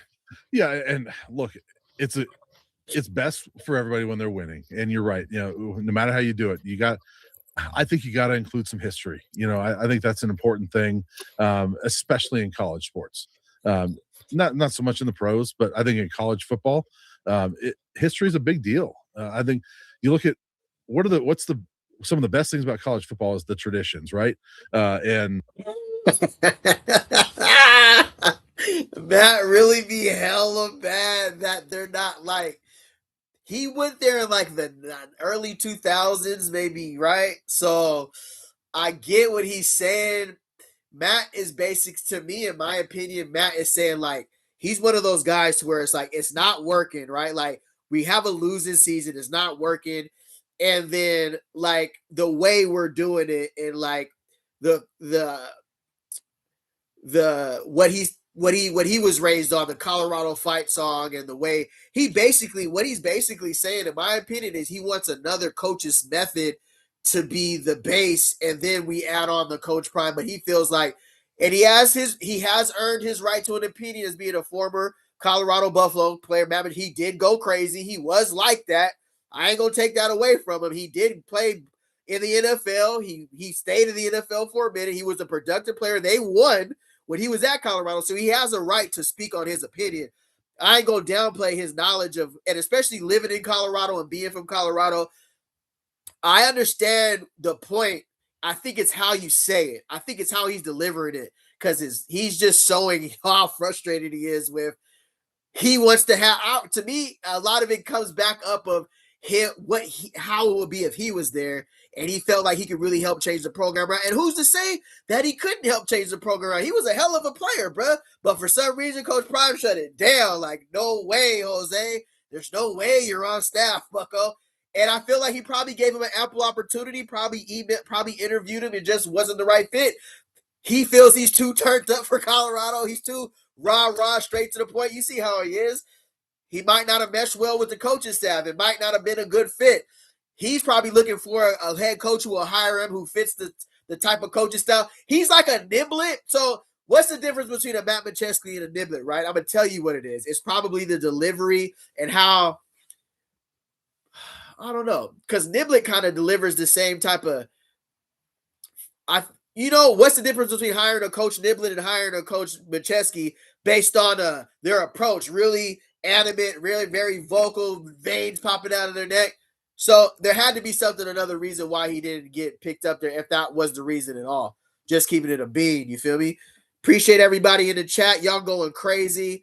Tell me how y'all feel about what the reaction to this right now. Used to be. Yeah, it used to be, but it still is in a lot of places. You look at Penn State and Clemson and, some of the places like that. There's still history and there's still traditions they do. I mean, Virginia Tech with Enter Sandman, it's not a super long tradition. Indiana's the worst program in the history of college football. And I watched them sing the fight song 18 times this year, or 16. They went 16-0. Yeah. I watched them sing the fight song 16-0, 16 times. After they won the Big 12 title, what did they do on the stage? They sang the fight song. After they won the playoff games, what did they do on the stage? They sang the fight song. Scanetti just got there. I'm just saying, I know the fight song's a dead issue. And Christian brought it up and yada, yada, yada. I know it's dead and no one gives a shit, yada, yada, but just saying. My take on that is, and people hate hearing this argument because like, well, boy, just because they sing songs doesn't mean they're going to be a better football team. To me, it's not about singing the song. It's about camaraderie, and you're playing for a brotherhood. And you only sing when you win. Yeah. So it is about fucking winning games. The only time we're supposed to sing it is when we win. But I think that to me, the bigger he was turned when they started talking about that fight song, bro. He's really went like nuclear on Twitter, nuclear on YouTube about that fight song, bro. Like, have I sang the fight song before? We learned it. Is it important? I'm not to say that it isn't. I know that turns your locker room up. I'm not to say that. Who am I to say, like, does fight songs turn you up? Yeah. Are you embedded in you? That's like USC. That's like the diehard Miami's like, yeah, your fight song does mean something, bro. I'm not going to sit here and act like the fight song doesn't mean anything. To some, it does mean anything. And I just feels like that should be established amongst the players too. If the players want us, the players' leadership to be like, hey, this is how, listen, bro, this is how you make Colorado better. You listen to everybody's problems and you it's like a relationship. You can't be 70-30 my way or the highway. You got to meet people where they're at. If you're hearing around Colorado and the alumni and people who are going to donate back to the program, people who are going to get kicked back to the recruiting class, then yeah, hey, they're talking about, hey, the former alumni are saying, hey, bro, they want the players to sing the fight song to keep that Colorado pride along. I don't think there's nothing wrong with some team captains saying, hey, this year we're going to sing the fight song. I don't think it could hurt you is all I'm saying, bro. It's not, and if you don't end up singing the fight song, then, that is what it is too. But I feel like it wouldn't hurt if you hear so much about it. If you're talking about guys who played, sweat, bled for Colorado, been there when they were trash, been there, and the fight song means something to them, it means something to the fans. The fans want to hear it. The people who pay money in the stands to come to the games want to hear the fight song, then sing it. What's wrong? Sing it, bro. Sing it after the game. If it's something that the university wants to continue to go on and they don't want it to just end with this team that because you guys decided to stop singing it, I feel like as a team and as a football organization, listen to what they're saying and maybe sing it. It can't hurt is all I'm saying, bro. Appreciate everybody being in here. It's going crazy in the chat. I'll be able to keep up with it way better tomorrow on StreamYard. I ain't going to hold you. It's blazing, but we got the littest chat on YouTube. I hope you get to get a pet Ralphie Tim Duncan. I see your dog right there. No top player from the South or Northeast game fucking about a damn Buffalo. What's going on? That's a stupid comment. Still recruited in Texas and Cal before Prime, Robbie J. It's a glaring obvious reason why Matt isn't coaching anywhere. His attitude won't work well with others. It's best he continues to train players at his gym. He said he met with Brendan Marion already. He was juiced, and I think salute to Brendan Marion for meeting with him and talking to him. Coach Prime probably said, nah, you better sit down. I'm not going to be the one to do it, but salute to Brendan Marion to saying, hey, you got some top guys that can help us on the O-line. Let me at least check them out. Because he ain't going to. I'm going to tell you one thing. We ain't heard the last of Matt for sure. He's going to be on bumper all season. Rick Anderson forever. I hope you get to pet Ralphie, Tim Duncan. I see that's your dog right there. Man, the fight song, it ain't got that give it up. All right. I've never sang it, but all I'm saying to that point, we know Cam Duncan embraced the moments. Always poised. Please don't compare Niblet to Matt. Understandable. Salute. I stand corrected. Not like that, but I was saying that you get what I'm saying. I'm saying there's a difference why he got hired. He's the same kind of like intensity. There had to be a reason why he did it. Coach Prime hired him. I didn't hire him. So there must be something else going on. You feel me? It's just that point blank. Dude, CU was an afterthought for 20 years, Slim. There was never a program top guys were looking at, especially from the South or Northeast. Yeah, they did a lot of in-state recruiting. They got a lot of their guys from in-state, right? Correct me if I'm wrong. Colorado used to get a lot of guys in-state. That was they had it. They did have a lot of other players from across the country too. But Joshua, when Deion leaves, watch how Matt and the haters talk about the pride there. Could be. I wouldn't. Yeah, it could be. The Ralphie run is one of the most iconic college football entrances, and they have been doing that for years. People knew of CU because of that. Great point, Cam Duncan. Not saying that I'm saying people knew of CU before Prime because of the traditions in history. All right, these kids. All right, let me get back here. The fight song need to be replaced with some Chief Keef. That's crazy, Escador. That's insane. New Mexico fight song was lit. Right on, too much drama. Gatekeeper of losers. Shake my head. Make Colorado irrelevant again. That's crazy work. Yeah, I feel like as a fan base too. So back to the poll, right? So is there a fan base split in Colorado? In our opinion, 83% says yes, 17% says no. For my personal opinion, all I can say is that from my perspective, it sucked for me being such a Colorado fan, bruh, for people to get at me crazy when I am the biggest Colorado. Not only am I just a Colorado fan, I'm a Coach Prime fan. Just that's my team, right? That's my football team. I rock it. Win, lose, or draw. But to have people getting at me because I said my opinion about, man, damn, we blinked, basically saying certain. What I'm saying is like, there are people that go to the extreme on both sides. You'll see people who are just super against Coach Prime. You can't say whatever he does, they ain't gonna agree. CU sucks, just haters, right? People hate. But then there's also Coach Prime fans to where if you say anything that doesn't align with what he says perfectly, this is not even him saying it. These are people that are literally trying to check you like they are just the voice of Colorado. Miss me with that, bruh. Because we know what we're talking about with football as coach as Prime. Deion Sanders Jr. came out and said it was embarrassing what happened last season. So for you to sit here and try to tell other Colorado fans who are talking real football stuff about the team, the stats, how we ran a coverage, calling timeout, certain seasons, like, we got to stop. That's how we get better, bro. That's how we bridge the gap. Be reasonable, bro. Don't be unrealistic. That's what throws us off. That to me, that's what creates the disconnect is the super left. I don't know what you call it, left wing, right wing, just all the way left. Like Colorado has done no wrong. They did everything right. There was every excuse why we went 3-9 and 1-8. Bruh, no, there was some stuff that happened that we need to talk about. We fixed it in 2026, and we're gonna move on. But I'm trying to bridge the gap. We got to be together. I don't want it to be no division in 2026, bruh. So the only way we're going to get back together is if we talk about what's the division, what's the divide, where do people feel split at left and right about difference between Colorado fans and Coach Prime fans. I don't think there should. To me, when I watch the game, I'm cheering with everybody who's Colorado. I don't see, are you a Coach Prime fan or a Colorado fan? Which one are you? You dig what I'm saying? I don't think we should be spilling that amongst Colorado fans. That's just an extra fire we don't need to put out in 2026, bro. We got to stop this. We got to stop this Coach Prime versus Colorado. It got to be Colorado. One umbrella, bro. Like we got out here in the Bay. We got to be under one umbrella. It's Colorado fans, bro. Straight up. Topic is the bigger thing about it is brotherhood. And, I've talked to you about it. I've had so many conversations with Chad Brown about, talking about the 1990 team, how, those guys were in each other's weddings and how they're still connected to each other because that's crazy. Obviously they won together, but they were brotherhood together. And you don't have that. Sam Crawford and Sean Tufts are the godfather of my children, bro. Yeah. So that's throughout Colorado history, and it's other programs too.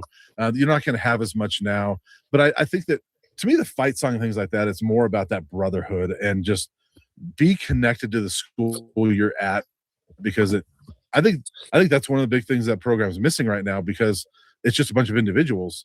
Whereas if you come together as a brotherhood, you win more. It's not about singing a song. It's about being brothers. It's about coming and playing together. So that's where it comes from. That's why I mess with Brian Powell, bro. No matter how strong Matt was opinionated about his opinion, Hal kept a cool, level head and stated facts. That's why I like my channel. I like to be like Hal. I like to just be level-headed. I know what's going on the two sides and what's going on out there, but I like to be level-headed and just let's take the facts, bro, because that's the only way we get better. Appreciate everybody being in here, too. If you get the thumbs up, really appreciate it. We got the most lit chat on Colorado football. 6:30 p.m. show. I'm going to try to do 7 days a week, but for sure 5 days a week. We do live reactions. We're going to talk football. You can get your stuff off here on this chat. We're going to talk about it. This is a community we can build together. I watch everybody's channels, bro. I do live reaction to everybody's channel. I was on Well Off earlier. I was on Reach the People, the Pregame Network. I feel like Colorado's a topic. We're going to talk about it.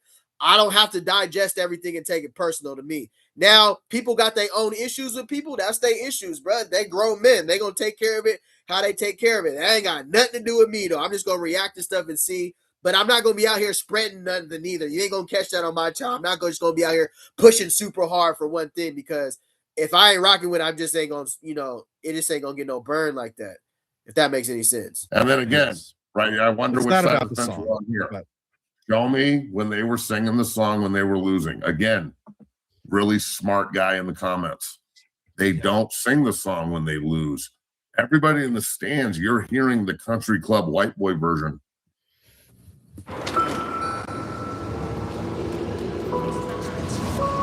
That's some points I didn't know, bro. That's some points I didn't know about that. Hold on, let me see.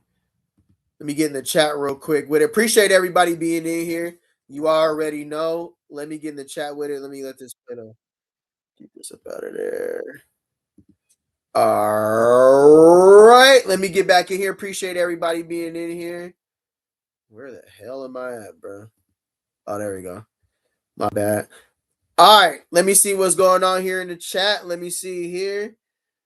All right, Tyreek, and Matt has to understand you're on every channel that hates primes, and you bat on them, and Matt has to understand. Yeah. Now that's crazy. Like, I seen that slowly but surely. That's a great point, bro. Let me pin this real quick. Matt has to understand you're on every channel. Yeah, that, like, going on a tour of channels that don't mess with Prime is crazy. Now, me being here, I mean, they make some good points. I like Harold. I want to watch those, but there's some shows I'm cool, bro. I'm never gonna go. I ain't even gonna say some of these guys' names because it's kind of crazy. But I just wanted to feel like with this topic right here, I wanted to talk about, do y'all really feel there's a split between the fan base, or is it being pushed, or is it really something that's happening? Is this a real thing going on, or is it something that's being pushed? Appreciate everybody. I'm sure if Bucky or Neely release all the videos, then we will see what really happens last year. Yeah, they always say they protected a lot of players. There's probably some stuff. I mean, some players came out and said it felt like a reality show. I mean, Prime Video was there. A lot of it is. You are on film a lot. There probably is some stuff that could come out that they protected a lot of players for sure. For sure. I mean, the people in the chat, right? Nobody was checking for CN2 Prime got here. Get off my dog, Tim Duncan. I respect the CU loyalty, but everybody here for Prime, keep it a buck. Tim Duncan. I like Colorado, bro. I've grown. Colorado's grown on me, bro. Like, the fan base is dope. The support there is dope. The Boulder is cool. I mean, Colorado's grown on me. Let me see. Tyreek. Let me see here. I played for Grambling State University under the coach great Eddie Robinson, and we did sing our fight song. But Matt has to understand times have changed. These kids are not the same. Yeah, I understand that. I feel like the players should have a meeting and ask amongst themselves, hey, are we going to sing this song or what?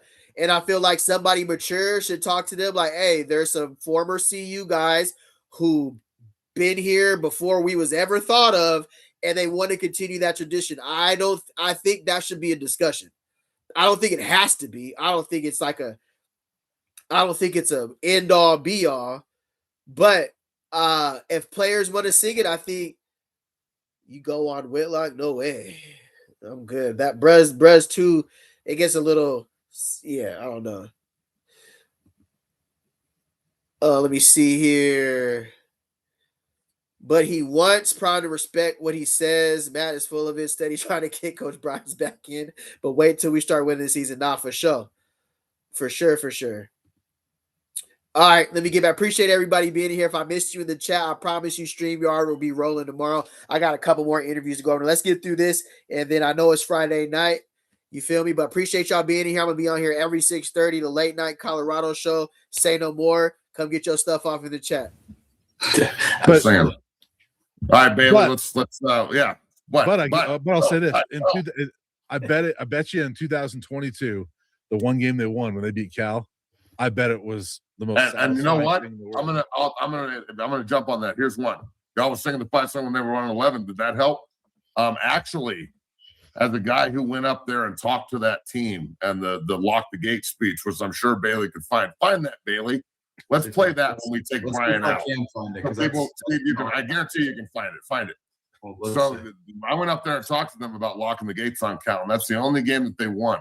And I was there, and I was in the locker room, and that fight song was it gives me goosebumps thinking about it right now. It was one of the coolest moments I can ever remember being in the locker room. Things didn't work out well last year. Where I bet you half the players didn't even know who Coach Mack is. But my point is that was not a great football team. They took a lot of pride in it that day, and they sure did come together. So, all right, that was his speech about Colorado. But Brian Howell starts making some great points right here. So I kind of wanted to fast forward through that a little bit because Matt's just loving it. He's saying he gave a fight speech against Cal, and Colorado won. Salute to that. It must have been a hell of a speech, real any given Sunday, Al Pacino style at halftime. I'm just saying, man, so much of it's so much bigger than that. So, again, this is why, like, people are now like, you were 1-11, shut the fuck up, Matt. Well, this is why I was on the sideline when we were 1-11, and people are walking up to me like, why do you support this? It doesn't matter what our record is. I'm never going to not support because you never know on any given Saturday, just like any given Sunday, anybody can win. Great point. I'm trying to get to Hal. Hal makes some great points before this interview is over. He talks about the team.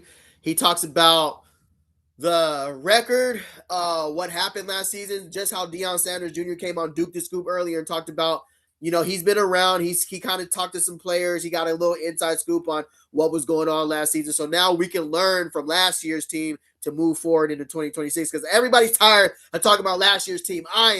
I'm tired of talking about the 2025 team, but I got to hold that because we got built. And I'm tired of having to go back to the 2024 team to say, well, we were good here.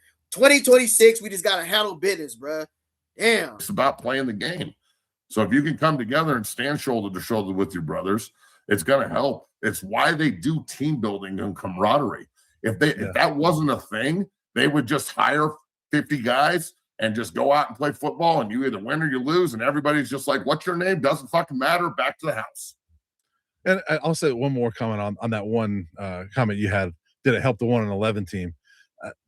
I don't think any of us are arguing that if you start singing, all of a sudden you win a bunch of games. It's that 1-11 team was not as talented, and the talent that was there was very young. And so you have to win to sing it. This assumption that we're just singing in the shower is like, that's not a thing.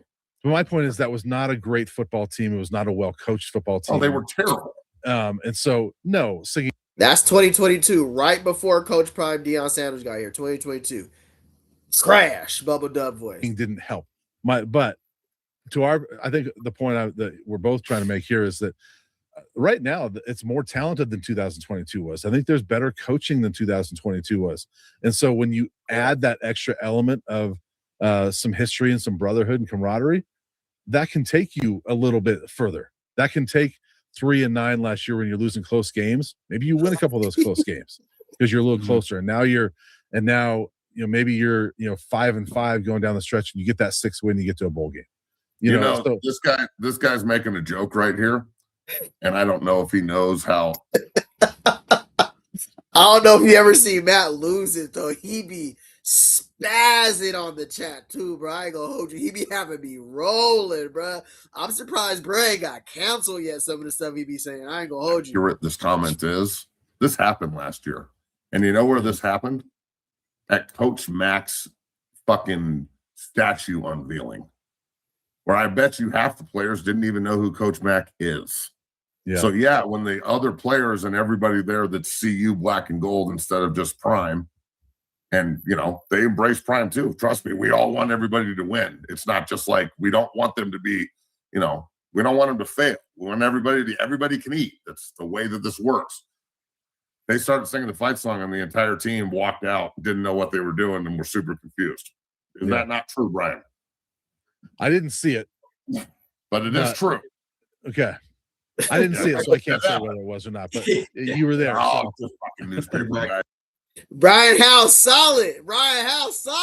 Yeah, I love Brian Howell, bro. Brian Howell is like, bro, minding my business. I don't know if it's true or not. Salute to Brian Howell, bro. Salute to Brian Howell. Matt Macheski was trying to get him to roll one right there. He wasn't going for it. I got to learn. I got to teach you on how to fucking say shit without saying anything. That's pretty good too. That's twice. I'm just saying, like, I don't want to get off on a rant on the fight song here because we just did, and now it's turned into that. I guess here's another question for you. Why is there so much resistance towards something that can only help you? Well, I don't know, but I think for him, for Coach Prime and this staff, it's because I think that they have their. Salute to everybody still being in here too. If you can hit the thumbs up button, we're almost going to get out of here. This was a great point by Brian Howell. Great beat writer, bruh, for Buff Zone and Boulder Daily. Salute to him. Very, very, very level-headed guy. I love people who can come on here and just talk regular. It doesn't have to be extreme left, extreme right. It could just be the betterment of the team too, like people who actually want to see Colorado do better. You feel me? That, you know what I'm saying? So salute to him. They believe in their way of doing it, and sometimes people don't want to adopt other ideas.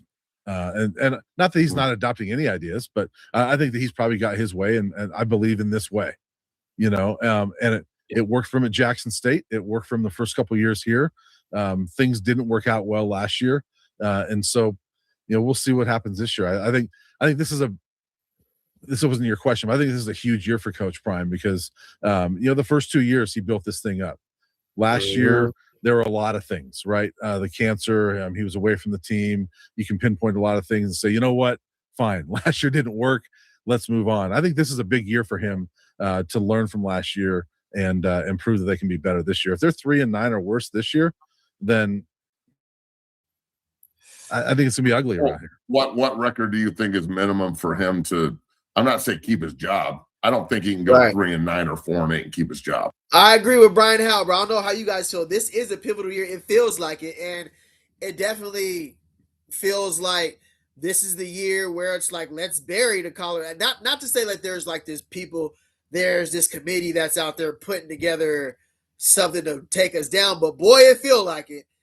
The top 5 toughest schedule in college football, and having 3 to 4 on the road, 11 Power 4 teams, bro. I do feel like this year is pivotal for the success moving forward, bro. We can't have back-to-back losing seasons, bro. It's not good for anything. It's not good for the program. It's not good for the boosters. It's not good for anybody, bro. For real. Now we gotta come out and handle business for sure. But I will say this: I think he will because they can't afford to. I don't think they can afford to fire him either. Yeah. So I guess, but at the same time, you have another 3-9, 4-8, 5-7 season, even 6-6. I think that the Bucky, what's up, bro? Like that, and you're not going to be able to do everything that he said he was going to do. I don't see 15 or 25-star recruits. I just like that's people are starting to poke holes in his philosophy. And that will give them more ammo. So what is a record that will get everybody off of Coach Prime's ass? And look, folks, this is what you sign up for as a professional coach. You're getting paid $10 million a year to be the coach of the University of Colorado. You can handle the heat of expectation. Great point. So if you guys were here earlier, great point here earlier. Because Bucky came out and said earlier on Duke to Scoop. I swear, you are single-handedly keeping this place in business. I'll get back over there.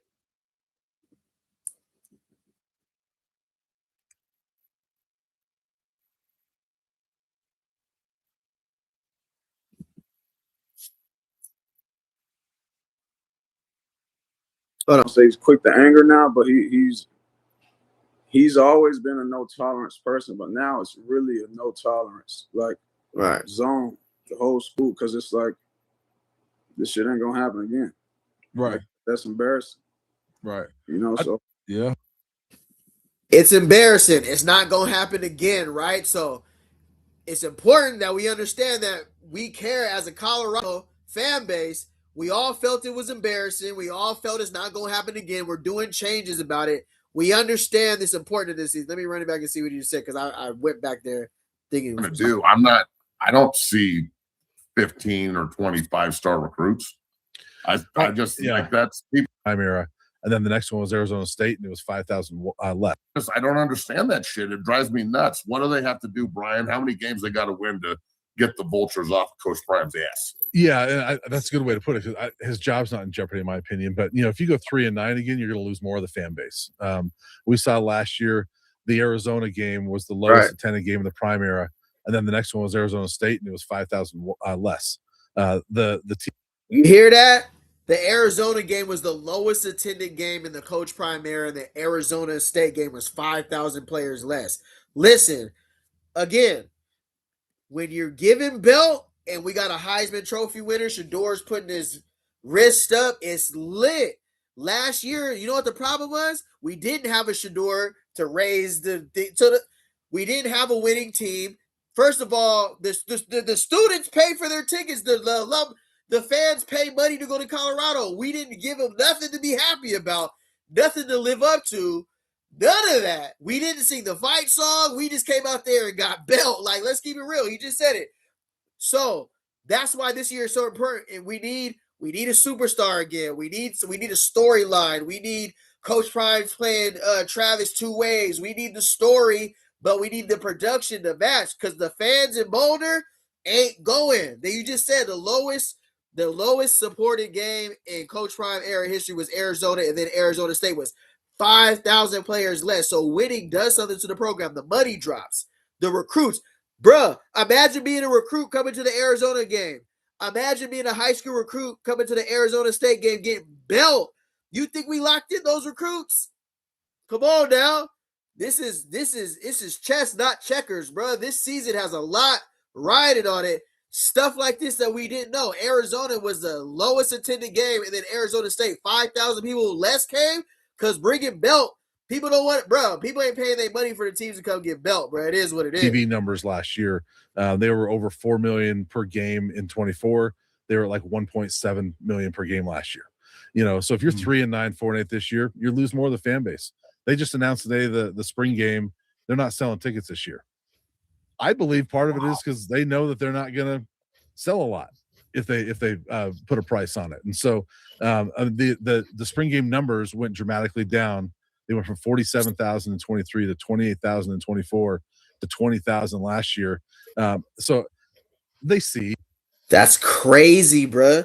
So again, us as Colorado fans, I like my channel being real, bro. I don't like to come out here and sell false hopes. I don't try to put a Band-Aid on the wound. I like to rip the Band-Aid off and tell you this year is very important. I don't care what anybody is saying anywhere. This year is very important. The numbers have been dropping. Y'all seen our TV slots, bro. We slid from ESPN Game Day with Stephen A. Smith and The Rock and everybody there to we were on Tubi against West Virginia. We were on Tubi some of them games. I didn't even know what network I had to sign up to even watch the game. You feel me? So I got to keep it real on this channel, bro. If you here, I'm going to keep it real. Like, there's a lot riding on this season, bro. You feel me? Like, we got to get back to where we're going. Appreciate everybody in the chat. I will have StreamYard cracking back tomorrow. I will have y'all on the screen for sure. Things are dwindling. So to answer your question is a long way to do it. If he gets back to a bowl game, I think it does it. I think that if you come back off of last year with a totally rebuilt team, even if you're 6-6, get to a bowl game, that's a big deal. CU hasn't been to back-to-back bowl games since Gary Barnett was the coach, but they haven't been to 2 in 3 years in a long time either. And so if you just get back to a bowl game, I think that's a good step for this program. And, and then if you get back there, and then in theory, we'll see with today's college football, if you got Julian Lewis coming back the following year for a junior year, now you get even better. And now you can look at Big 12 title or something like that. But this year, just get to a bowl game. All right, last one because you brought him up. Bailey, throw that list up there and ask a question about Julian Lewis. Let me ask you about Juju as we get out of here. So we've seen several different ranking lists, quarter. Hey, did y'all see this list right here? Colorado quarterback Julian Lewis ranked 3rd in top college football's quarterback entering 2026. Marcel Reed, Arch Manning, Julian Lewis up there 3 over Trinidad, Chables, Dante Moore, Julius and Gunnar Stockton. He's even over there under Brandon Sorsby and Sam Leavitt. Have y'all seen this? This list, I don't know if I posted this list. College football, we reacted to one from On3. Now we react to this one. Where are you at with Julian Lewis headed into this season here, headed into spring ball? He's in Brendan Marion's offense. Personally, I think he's a pretty decent fit for the go-go offense, but I got to see it to believe it. Where are you at with Juju and all these rankings, et cetera? Well, I was actually listening to you guys talk about this before I came on, and I totally agree with you, Bailey, that I'm a big Julian Lewis fan. He does not belong on this list. Not right now. And you look at this list. First of all, it's one person's opinion, but I look at this list, and you know who led the country in passing this last year?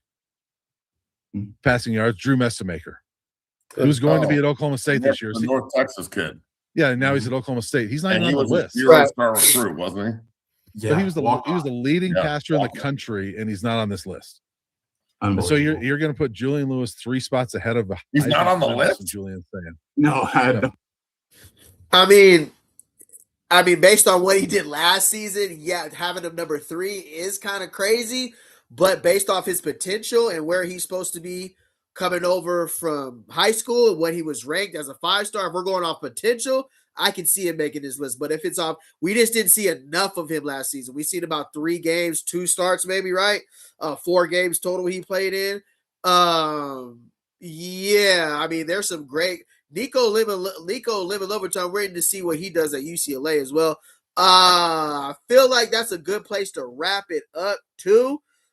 We going on about 3 hours. I appreciate y'all being in here. Tomorrow I'll be back on StreamYard so I can get everybody's comments up. Listen, if you guys want to jump on the channel, I will have StreamYard.